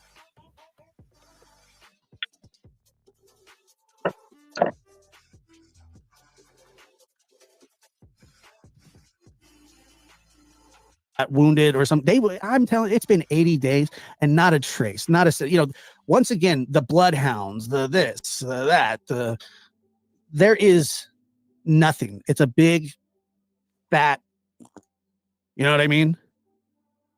And it's frustrating. And that vacuum gets filled with people comparing you to Ted Bundy, Trevor. That's what happened. They compared Trevor with Ted Bundy. Who did? I have no idea. I have see, that's the thing. I have no idea who the they is he's referencing. I think they lie. I haven't seen anything fucking with him compared to Ted Bundy. Where the fuck is that at? Got to be over on the TikToks. I don't know. I haven't seen it over here on this side. Oh, y'all, Nana's not drunk. Saw a clip, but she doesn't know who they are. Oh, so a little random. Oh, so he's worried about random little troll channels. Boy, you better get tougher skin, buddy. It's rough out here. That thin skin don't work real well.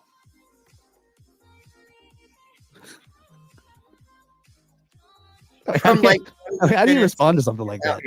Well, no, I was informed last night that I am, equivalent to Ted Bundy, and I make children in Tennessee go missing. I noticed that too when I was listening. I go, wait, so Trevor's responsible for for 40-something kids going missing? Well, first it was Summer, then Sebastian, then it was just all of them. Yeah.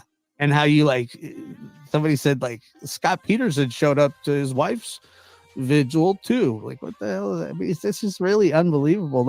People should be in a straitjacket. Should be ashamed of yourself. Even if you're just a hateful human that can't see past their own nose because.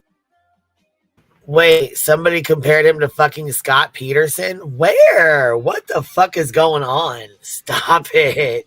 I don't get this.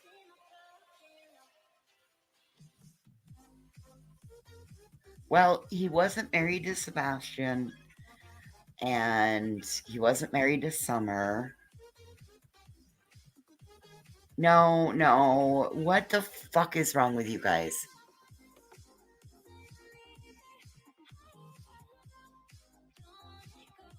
They're so infatuated with their thoughts and their feelings.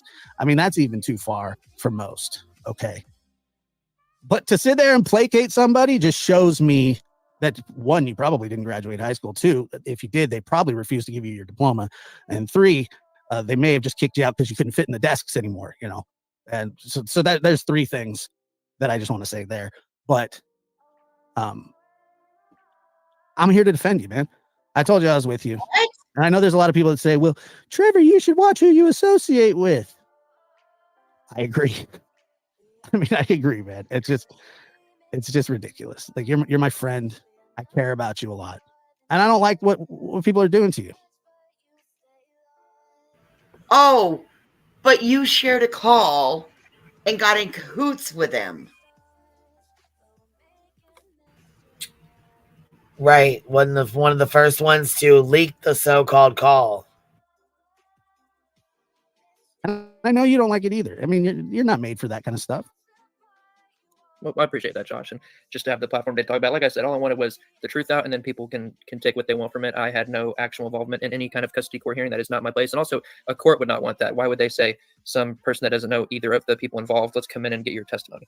I was simply called because I recorded an interview that was possibly going to be used in court. And so I was pulled on to be there. That's all that happened. And then apparently that blew up to I have conspired. And then that blew up to I'm a serial predator. So that's why I wanted to just put the truth. And there's no caveats that break off from it. It's not as exciting as people wanted it to be, but it's the truth. Yeah, I mean, look, the truth is. I want to see these videos that were so-called put out. So if that's the truth, then why didn't you just say it along? Nonsense says, I haven't seen the video. This happened in myself yet, so I don't know how. Okay, so I don't know if actually what was said. I have no idea. I haven't seen these videos. I have no idea.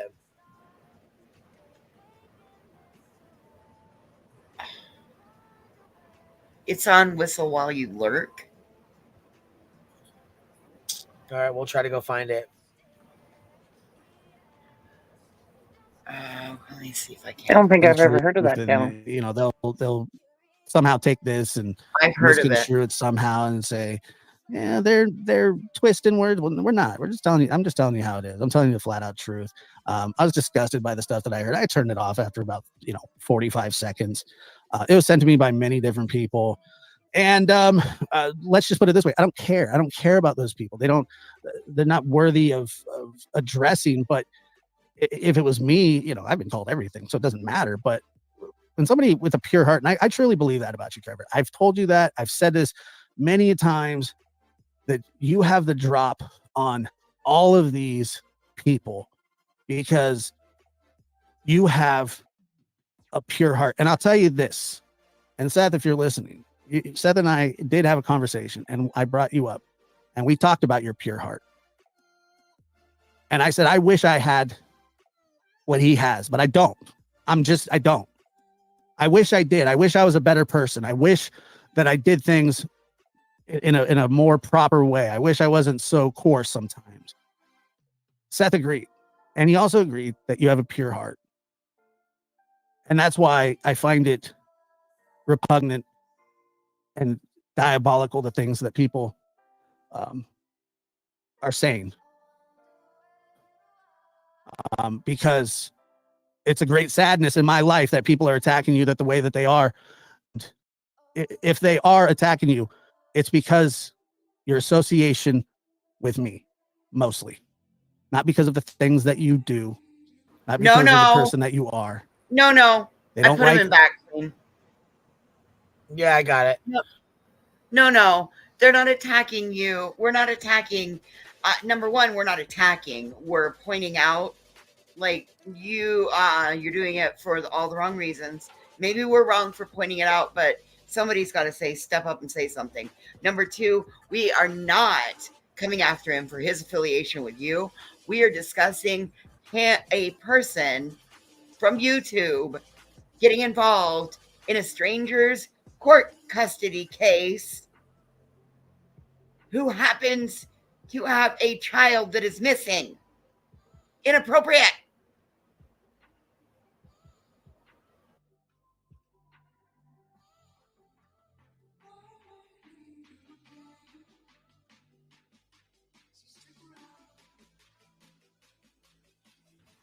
Who are you talking to?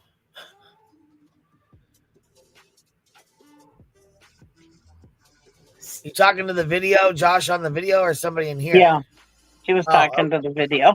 Josh on the video. I'm like, what the fuck is going on? Did he just come in here talking shit? What the fuck did I just miss? No, I was talking to the video. Like, it all just kind of culminated at this moment. Like, just my absolute disgust. Like, this is not about his affiliation with you, Josh.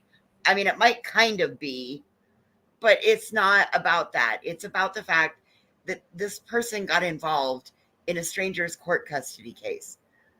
We all know what you've done. You waited and leaked a call. You're just as gross.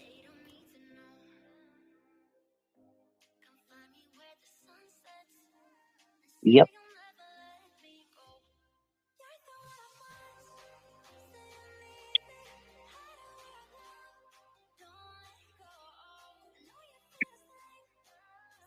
I know. I'm so sorry. I should have had at least a little clarification, but all of a sudden it just like all come together in my brain, and I was like, no, this is all wrong. It's not about him being friends with you. It's about what he did. We know what you did, Gumball.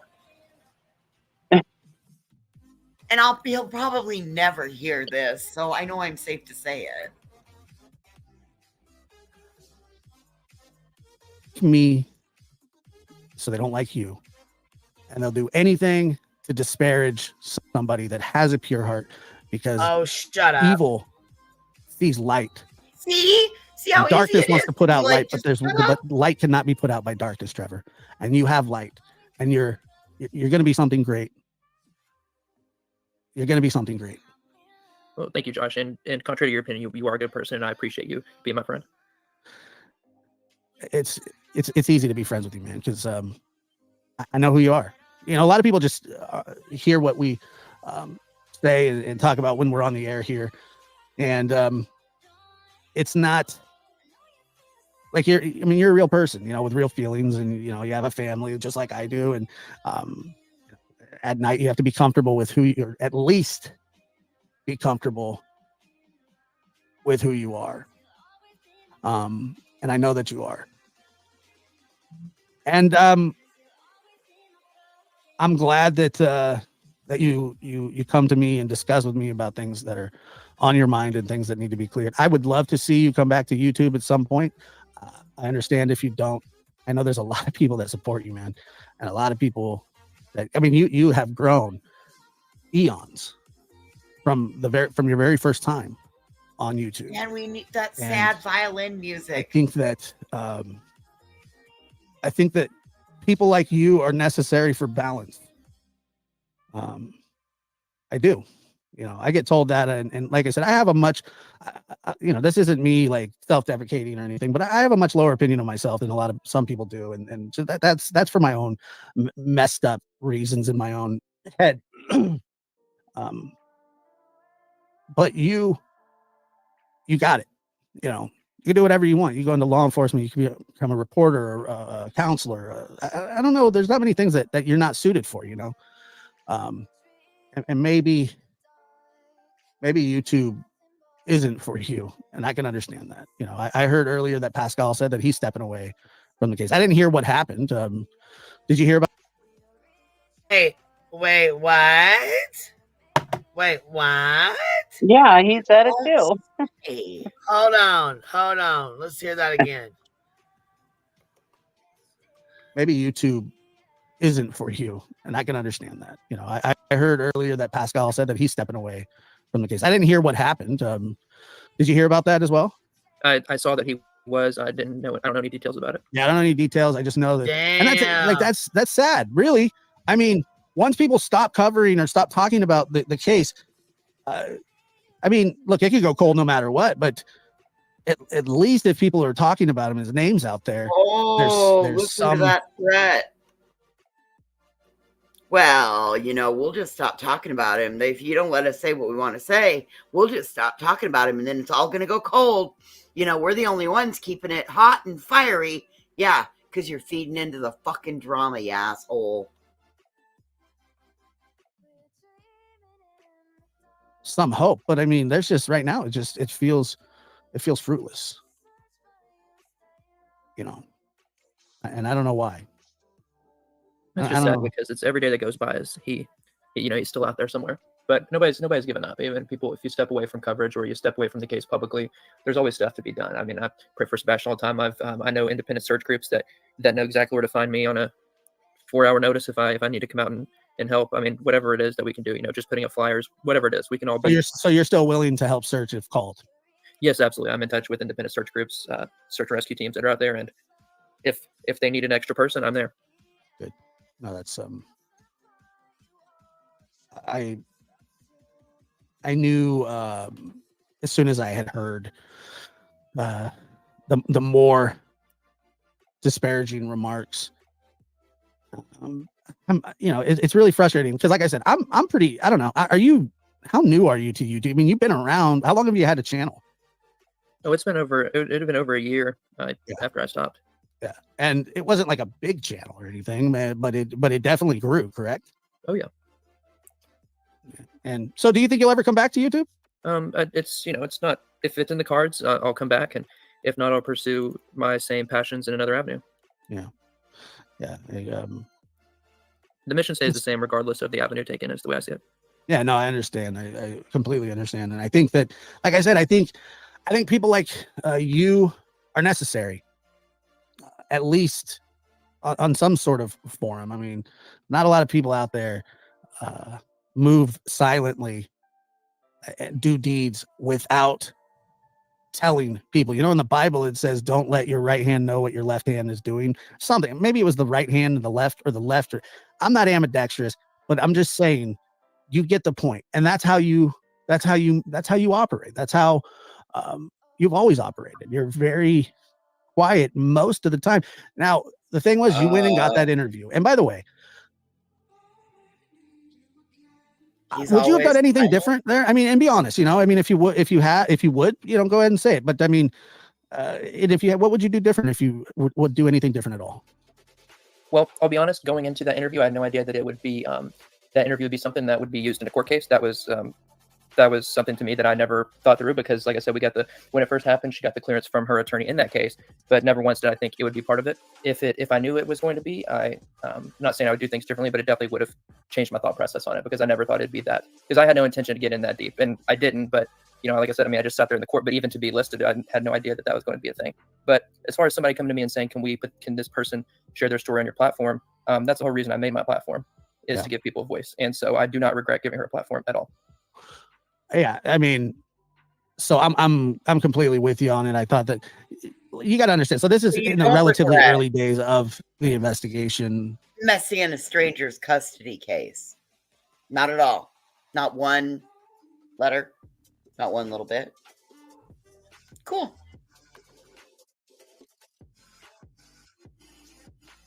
And then we also think about how mad Seth was, and granted, like, that's not okay, but because of the way he kind of the way he played it off, but I am starting to kind of understand the anger. How long ago was this interview?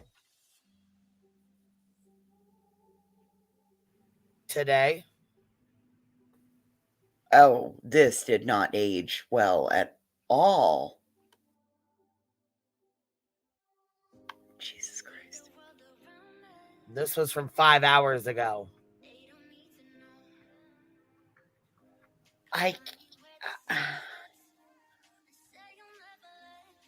Do they think that every morning we wake up, we don't have a memory of yesterday, or the day before, or the day before that?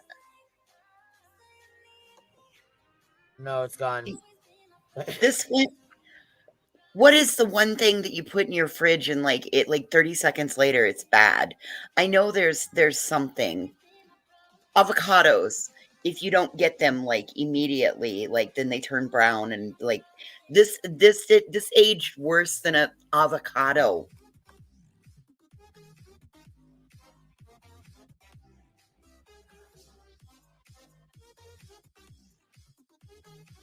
And I'm always surprised at the amount of people, particularly women, who have a problem with women that are claiming to have been abused. And I have no reason not to believe somebody when somebody shows that their actions seem to match what somebody is saying. She's allowed to tell her story. She needed a platform, or she wanted a platform, and you were the one that facilitated. Now Coco said, does anyone wonder why Trevor said he was being blackmailed? How do you blackmail someone if they have nothing to hide? Well, it was the phone calls with Chloe and all that. That's how I took it anyways. Told you. Remember that night, though? Remember what I said to you? Not exactly, but I remember we spoke that night, absolutely. Yeah, and I said, you're going to get you're going to get blowback. Oh, 100%. And I knew that, and she knew that too. We knew that. Oh, So y'all knew. Josh already told him you're going to get blowback for this. And she knew coming in that she was going to get him blowback. And he was okay with it. But wait, I thought his platform was to be used to tell victims, were because of for victims. Wait, you knew what the fuck you were doing there, little boy.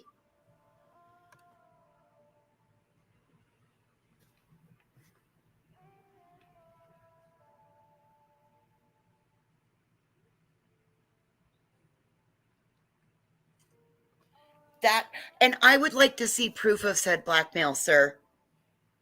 Young man, I would like to see it. I would like to know the dollar amount. I would like to see proof of said blackmail. So that means that somebody was saying to you, either you do this or you pay this price. I would like to see proof of said blackmail, sir.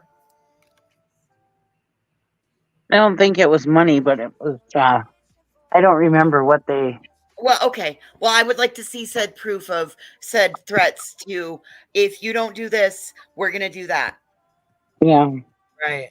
Some kind of proof of something like that. Yeah. Yeah, I didn't see no proof of it though. It wouldn't be 100% in support, but she was okay with that. And I was okay with that because it was more important that she just had that platform and told her story. Yeah, right. And I, like I said, I believe her. I don't have, the facts in front of me, and but she was telling her story, and I believe it. I believe what she was saying. It wasn't an unbelievable story at all. Somebody said claiming. Yeah, that's what I said.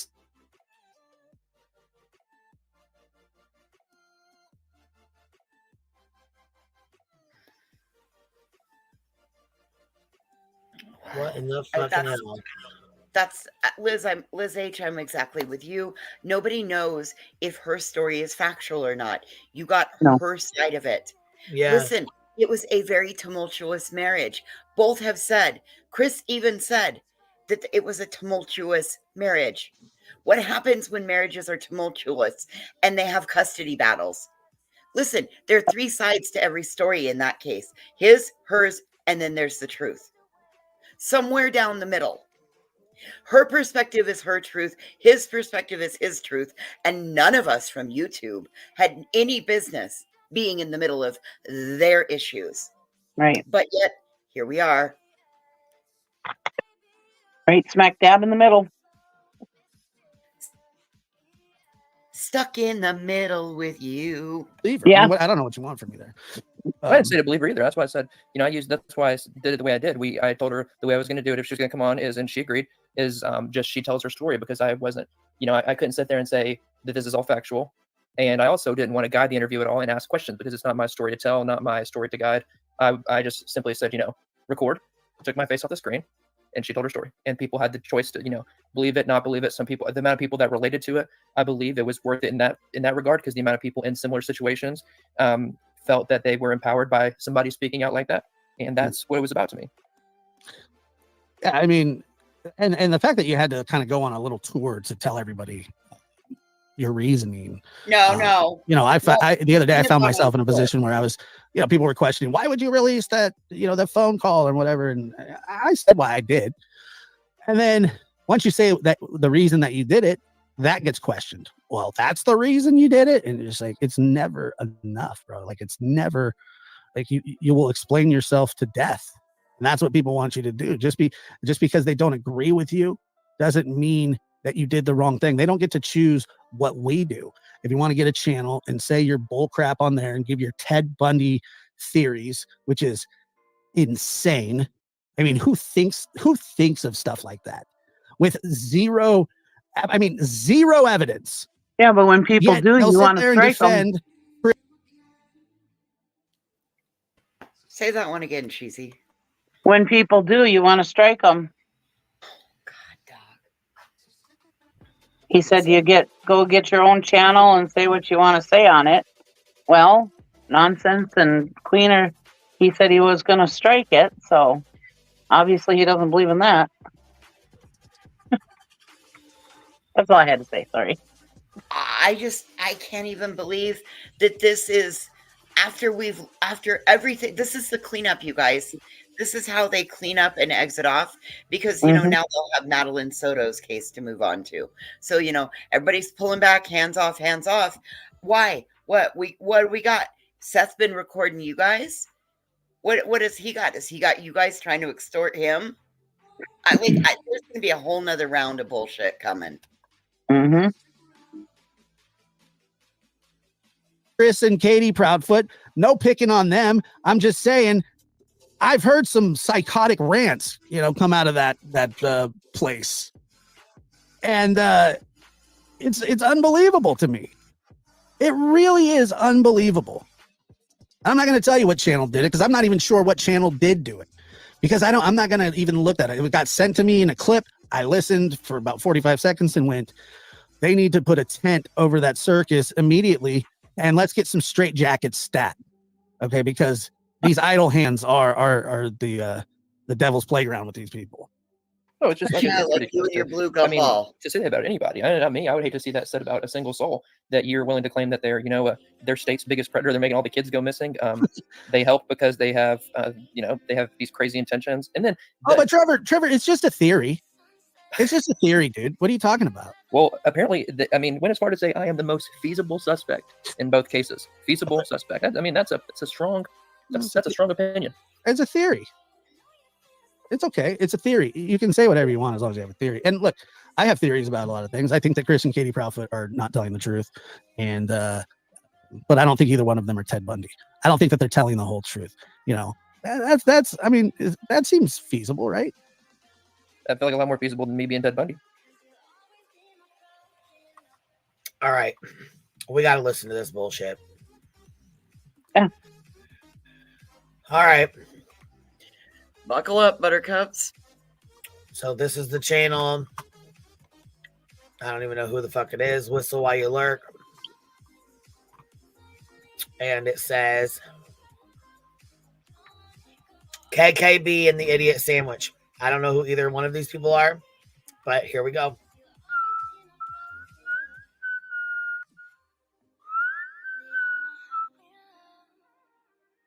Oh my God, that's loud. So good. Oh my God. It's like, fuck American bagels. I'm on New York. They're so good. And I can't thank Nikki enough for that. Because I don't think people are really understanding. People saying that we fell out because we disagreed on a case. No, we fell out because she kept fucking attacking me for working with Tiff. Because she has personal issues with Tiff and I don't. And Tiff can tell you that. Okay. I had a theory about Trevor Lee when he inserted himself in Summerwell's case right in the beginning. Okay, see, I don't remember all that really a lot about this. Thank you. So he donated like $1,500, maybe $2,000 to her case too. Okay. To the he was the first one that donated on her. Like to that rescue thing, whatever. Yeah. Yep. And I've been reading a lot about predators. Okay. Now I want to explain this. B2K, Ted Bundy, all of them watched from the sidelines, but they inserted themselves. Even went to the vigil. Yes, and they insert themselves with LE, law enforcement, fundraisers. They align themselves with that, so they can see what's going on and watch from the sidelines. It makes them look not guilty, you know what I mean? And then they usually try to be a hero. Proven guilty yet, but right, and he's got that whole Gabby Petito Foundation going. Wow. And he just inserted himself right here in the Sebastian Rogers case. He put himself right in the center of it all. And now he's just court with Nina. Right, and now he's just kind of hanging on the sidelines. Who the fuck goes to court? That Exactly. blew my mind when I heard that. He actually went physically to court with Nina recently. So in my mind, that makes him the most feasible suspect of, okay, they think Summer was taken. They think Summer was taken. Now we got Sebastian, who there's no proof of parents in either case. There's no proof of neighbors. There's no proof of. No trace of nothing. Right. And they're both in Tennessee. And he lives in Tennessee, right in the center of it all. And he was always weird to me. Like, I don't know, the way he. I got suspicious of him when he done that Nina interview thing. That's whenever I got suspicious. They got suspicious of him when he first inserted himself in Summer's case. And he's young. Look how many more years could go on. And all these children are missing in Tennessee. I counted 31 from the time Summer. One just went missing the other day. Right. In Hawkins County. Right. And if you notice, when the cases start to die down, he inserts himself in a new one. And never talks about the other one again. Exactly. And it's like, where's he getting all this money to donate? Exactly. Big chunks of money. Uh-huh. Oh, yeah. What the fuck? Custody I don't agree with what's being said. For 501c, I don't agree with it either. I don't agree with this. I think I it's don't agree wrong. with any of this bullshit. I don't even know whose fucking channel this is or what they're saying. I'm not playing it because I agree with it. I'm playing it because I didn't know any of this was even said. You don't recognize that voice? No, who's KKB? I want to know who that is and who's Idiot Sandwich. I don't know who either one of these women are. Cotton Candy Boobs and Virgo Angel. That's Cotton Candy Boobs, honey. This was the night after. She was just up here night before last. This was last channel. I fell asleep while this was on. This wasn't on my channel. No, this was on Cotton's channel last night. I fell asleep during it. Oh, okay, all right. So she's talking to somebody. Who's Virgo? Who the fuck is that? Virgo Angel, I think. It just said her name on the screen. Huh. It's What another the fuck? person. that came Hell up no. with I wondered where the fuck they got this from because they kept saying that. I'm like, who the fuck said that? I never seen anybody say that. I never heard you anybody didn't say see that. the girl on the screen with the two cotton candies over the boobs? No, I wasn't paying attention. Oh, okay. I was on a different screen. But anyhow, all right, let me turn this back on and watch. Petito Foundation. Oh, wow, I didn't know that. Inappropriate stuff with kids. He goes after the people like that. Okay, maybe he's one of them. Did no one ever think to make about him look good? Yeah, to get them off the trail of maybe him. And that's This what is all interesting predators have study, done throughout history. I And looked he it up. disappeared after he released that Nina thing. And then now, all of a sudden, since that phone call stuff come out, he's back. And look, he aligned himself with the PIs. And he's aligned with law enforcement. He is right in law enforcement. He's helping them in Summerwell's case. Is he an informant? I wonder, a snitch, you know what I mean? Trying to cover his own ass or... Again, I don't agree with this. He's just You got odd an to me. interesting theory, though. He always has been odd to me. He is odd. And he's got a... I didn't hear you. What? I said, we don't agree with this. We don't endorse this. This is their conversation. But by no means do I think that, the fact that they're referencing about people self-inserting from the sidelines, I agree with that because those people did that. There's proven history of that. Do I believe that that's what Trevor Lee is doing? No. I believe that these two have been around the streets for a long time, and they are very good at linking some things together with a little bit of anger.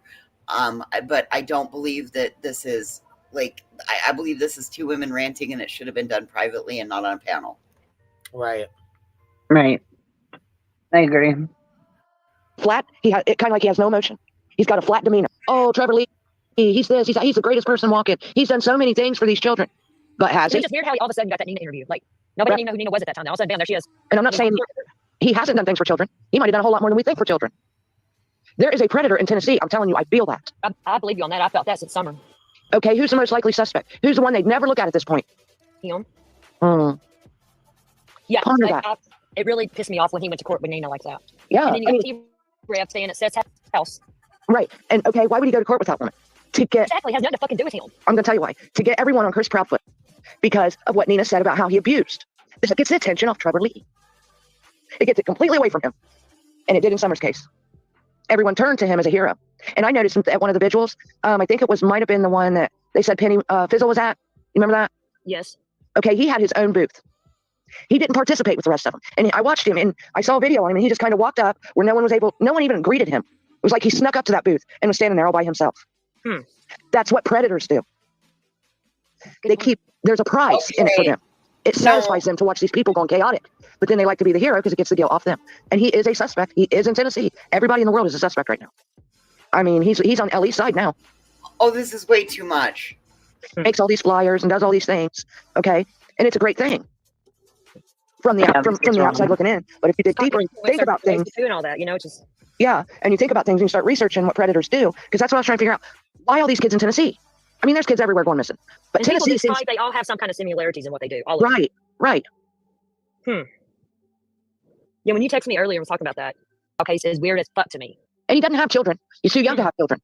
That's why that'd be a good reason for no one to suspect him, right? Because he came in at 18. He's not too young to have children. I was having my second kid at 22. This is a theory. Right. He would be closer to the age of these children. Oh, and he also works at volunteers at a daycare. Are you fucking serious? No, yeah. Why would you volunteer to? Hey, none of this means he's at a children's center or something. He volunteers at a children's center or daycare, something like that. Why? Tragedy exposed. I get that. We're just, this is her theory. She's not saying it as facts. You know what I mean? And no, it's just my theory. you know,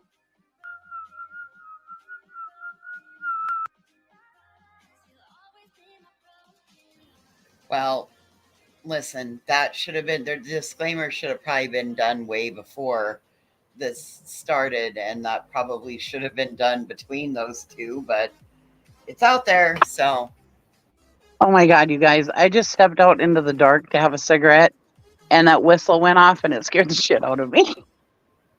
I forgot that they whistled on that thing. oh no. It freaked me out at first because I forgot what the hell I was doing. I'm okay. It just kind of startled me for a minute. I was like, that's a creepy whistle. Where the hell is that coming from? I live in the country in the dark, okay? I get it. Girl, I get it. A little creeped out. Yep. Anyways, sorry. I just thought that was funny.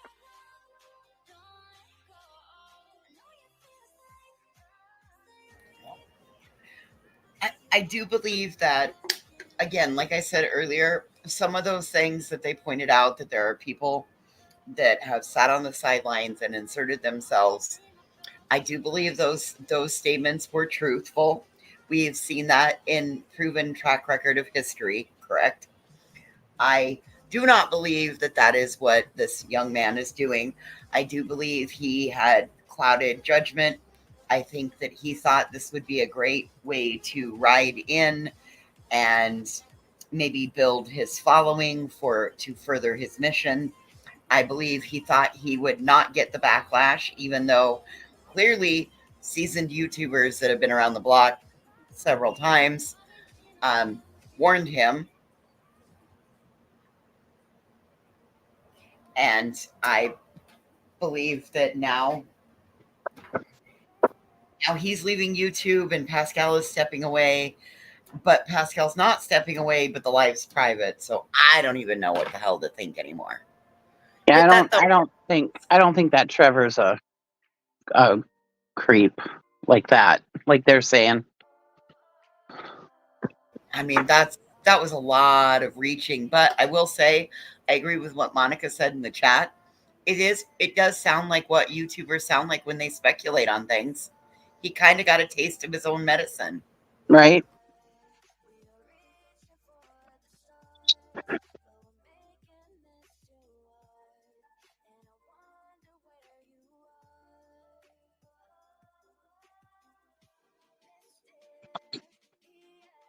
I mean, it really, Monica nailed that. When I saw that roll past, I was like, oh, I agree with that. It totally, Yep. like, I mean, he knows what these families feel like when somebody speculates on him. You see how hurt he is over it, or we've heard how hurt he is over it. Yeah. So there you go. I mean, Well, he must be hurt over it if he's leaving YouTube. Ain't that why he's leaving YouTube? Is because of the backlash he got from that Nina video? something with me. So I think that's what they Yeah, were you talking saying. about Trevor? Yeah. Yeah, seemed to me like he was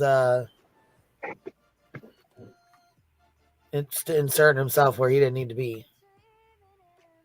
What?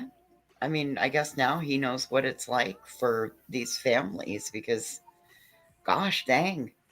And then to say he's a suspect, come on, he's not a suspect. I mean, I guess if you say everybody's a suspect, I mean, I'm a suspect for Christ's sake, and I don't even live near Tennessee, but I could be a suspect, you know. And look, I mean, at everybody this is. They don't know. This video caught me off guard. I think we all need to watch it. Look. Green tea. Green tea. You're so Green tea. you're so goofy. Oh. Him and his mom just messing around, you know? I think that's Illuminati's. That's a video from Illuminati.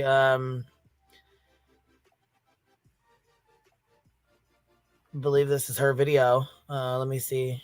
Yeah, Illuminati says focus on Sebastian. The drama is irrelevant. It's a really good video she put out there. It's actually here. See. You get to see some of his personality. Yeah. Green tea.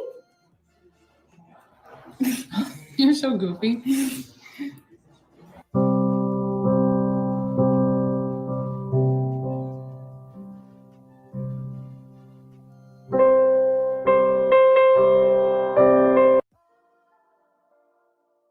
There's just a few pictures of him, but still, you know.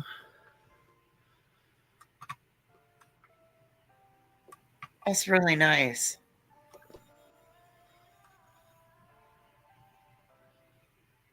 Yeah.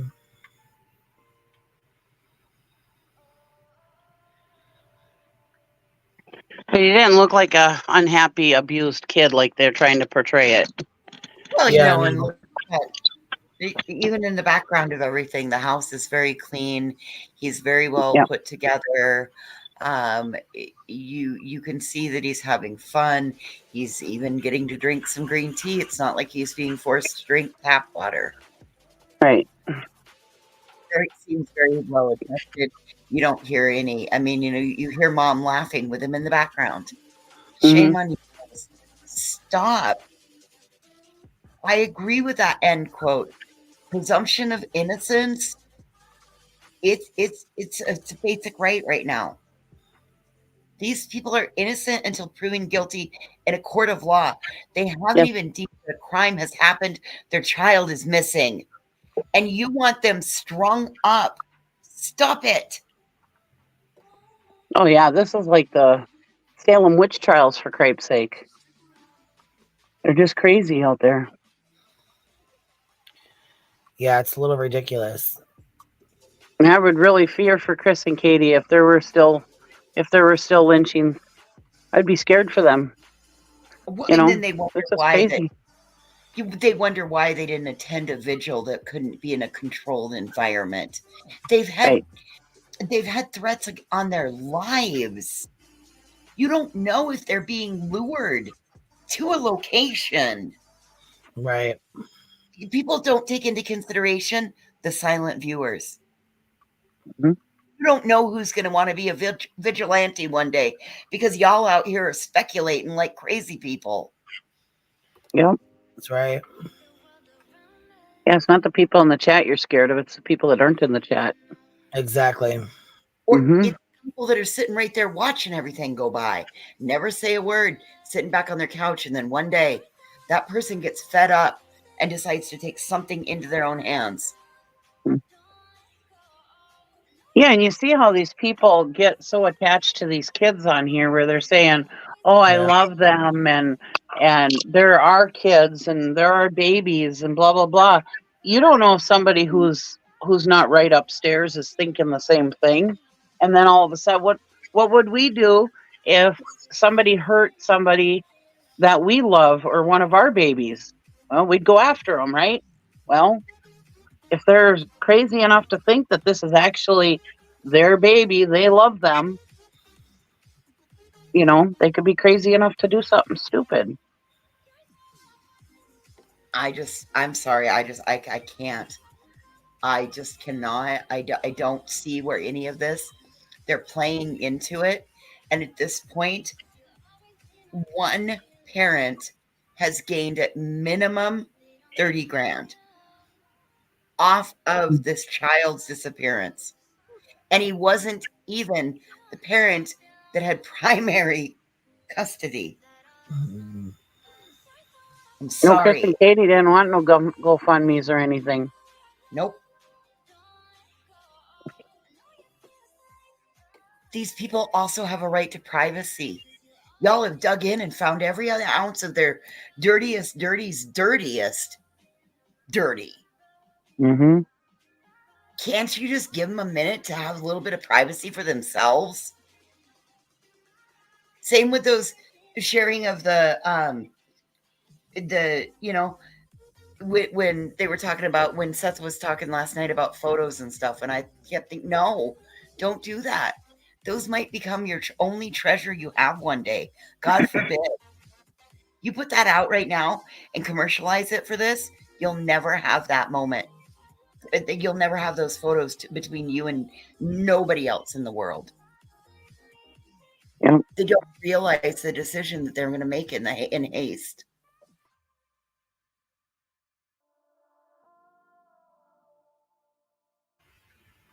All right. Yeah, leave some stuff for yourself. Oh, sorry. Go ahead. No, it's okay, baby. No, I just said leave stuff for yourself, you know? Right. Right. Hey. Well, y'all, it's 1 o'clock in the morning here, so I think I'm gonna wrap this up and get to go get chilled out. And you sound like you're getting tired. I am, and I got, usually, you know what I'm saying, get up about 6. So I'm still, Mm-hmm. got about 5 hours or so. So anyhow, I'm gonna. I took a nap today, so I'm doing pretty good. And we got Karen Reed in the morning, so yeah. Oh my goodness, this is going to be wild again in the morning. Yeah. And Grant not being there, that's kind of, yeah, that's a little boring without him there. Oh my goodness, this Jen McCabe cross. Oh my goodness. Oh my goodness. Oh my goodness. Oh yeah. Tim was killing me earlier. He was killing me earlier. I was still in the middle of a couple of things. I didn't see the whole thing, but she seemed to be giving it back to him pretty good with the parts I did see. I didn't watch the whole thing. I'm going to watch it in the morning before the other one starts, but the rest of it. But she was so good at it, Cheesy, because she was smart to ask about, recalling for the testimony and then like, no, I don't remember seeing the word accurate on there. I may have said that, Life 360 is a good app, but I didn't see the word accurate. He was being a putz. I mean, he was, listen, as a defense attorney, he was doing a great job. However, as somebody who thought that Karen Reed was innocent going into this, like this was an accident and her culpability came because she didn't report it. And then you start seeing all the other things. Boy, her team really isn't. I don't know. Maybe they're not doing as good of a job as they could be, because it looks worse and worse every day for her. It's bad. And for something that's going to last for so many months. Oof. Anyway, good night, y'all. All right. Thank you for having me. Have a good night. Bye, everybody. You guys, I appreciate you girls. Thank you, Cheesy. Thank you, Voices, and everybody else that came up. Grant's not there because he's got an OP against him. I think he has to go to court and some other stuff that's going on. I'm not too sure. We'll read his tweets tomorrow because he's going off. Anyhow, I appreciate y'all. You ain't got to go home, but you can't stay here. I'll catch y'all on the flip side. I'll see you in the morning.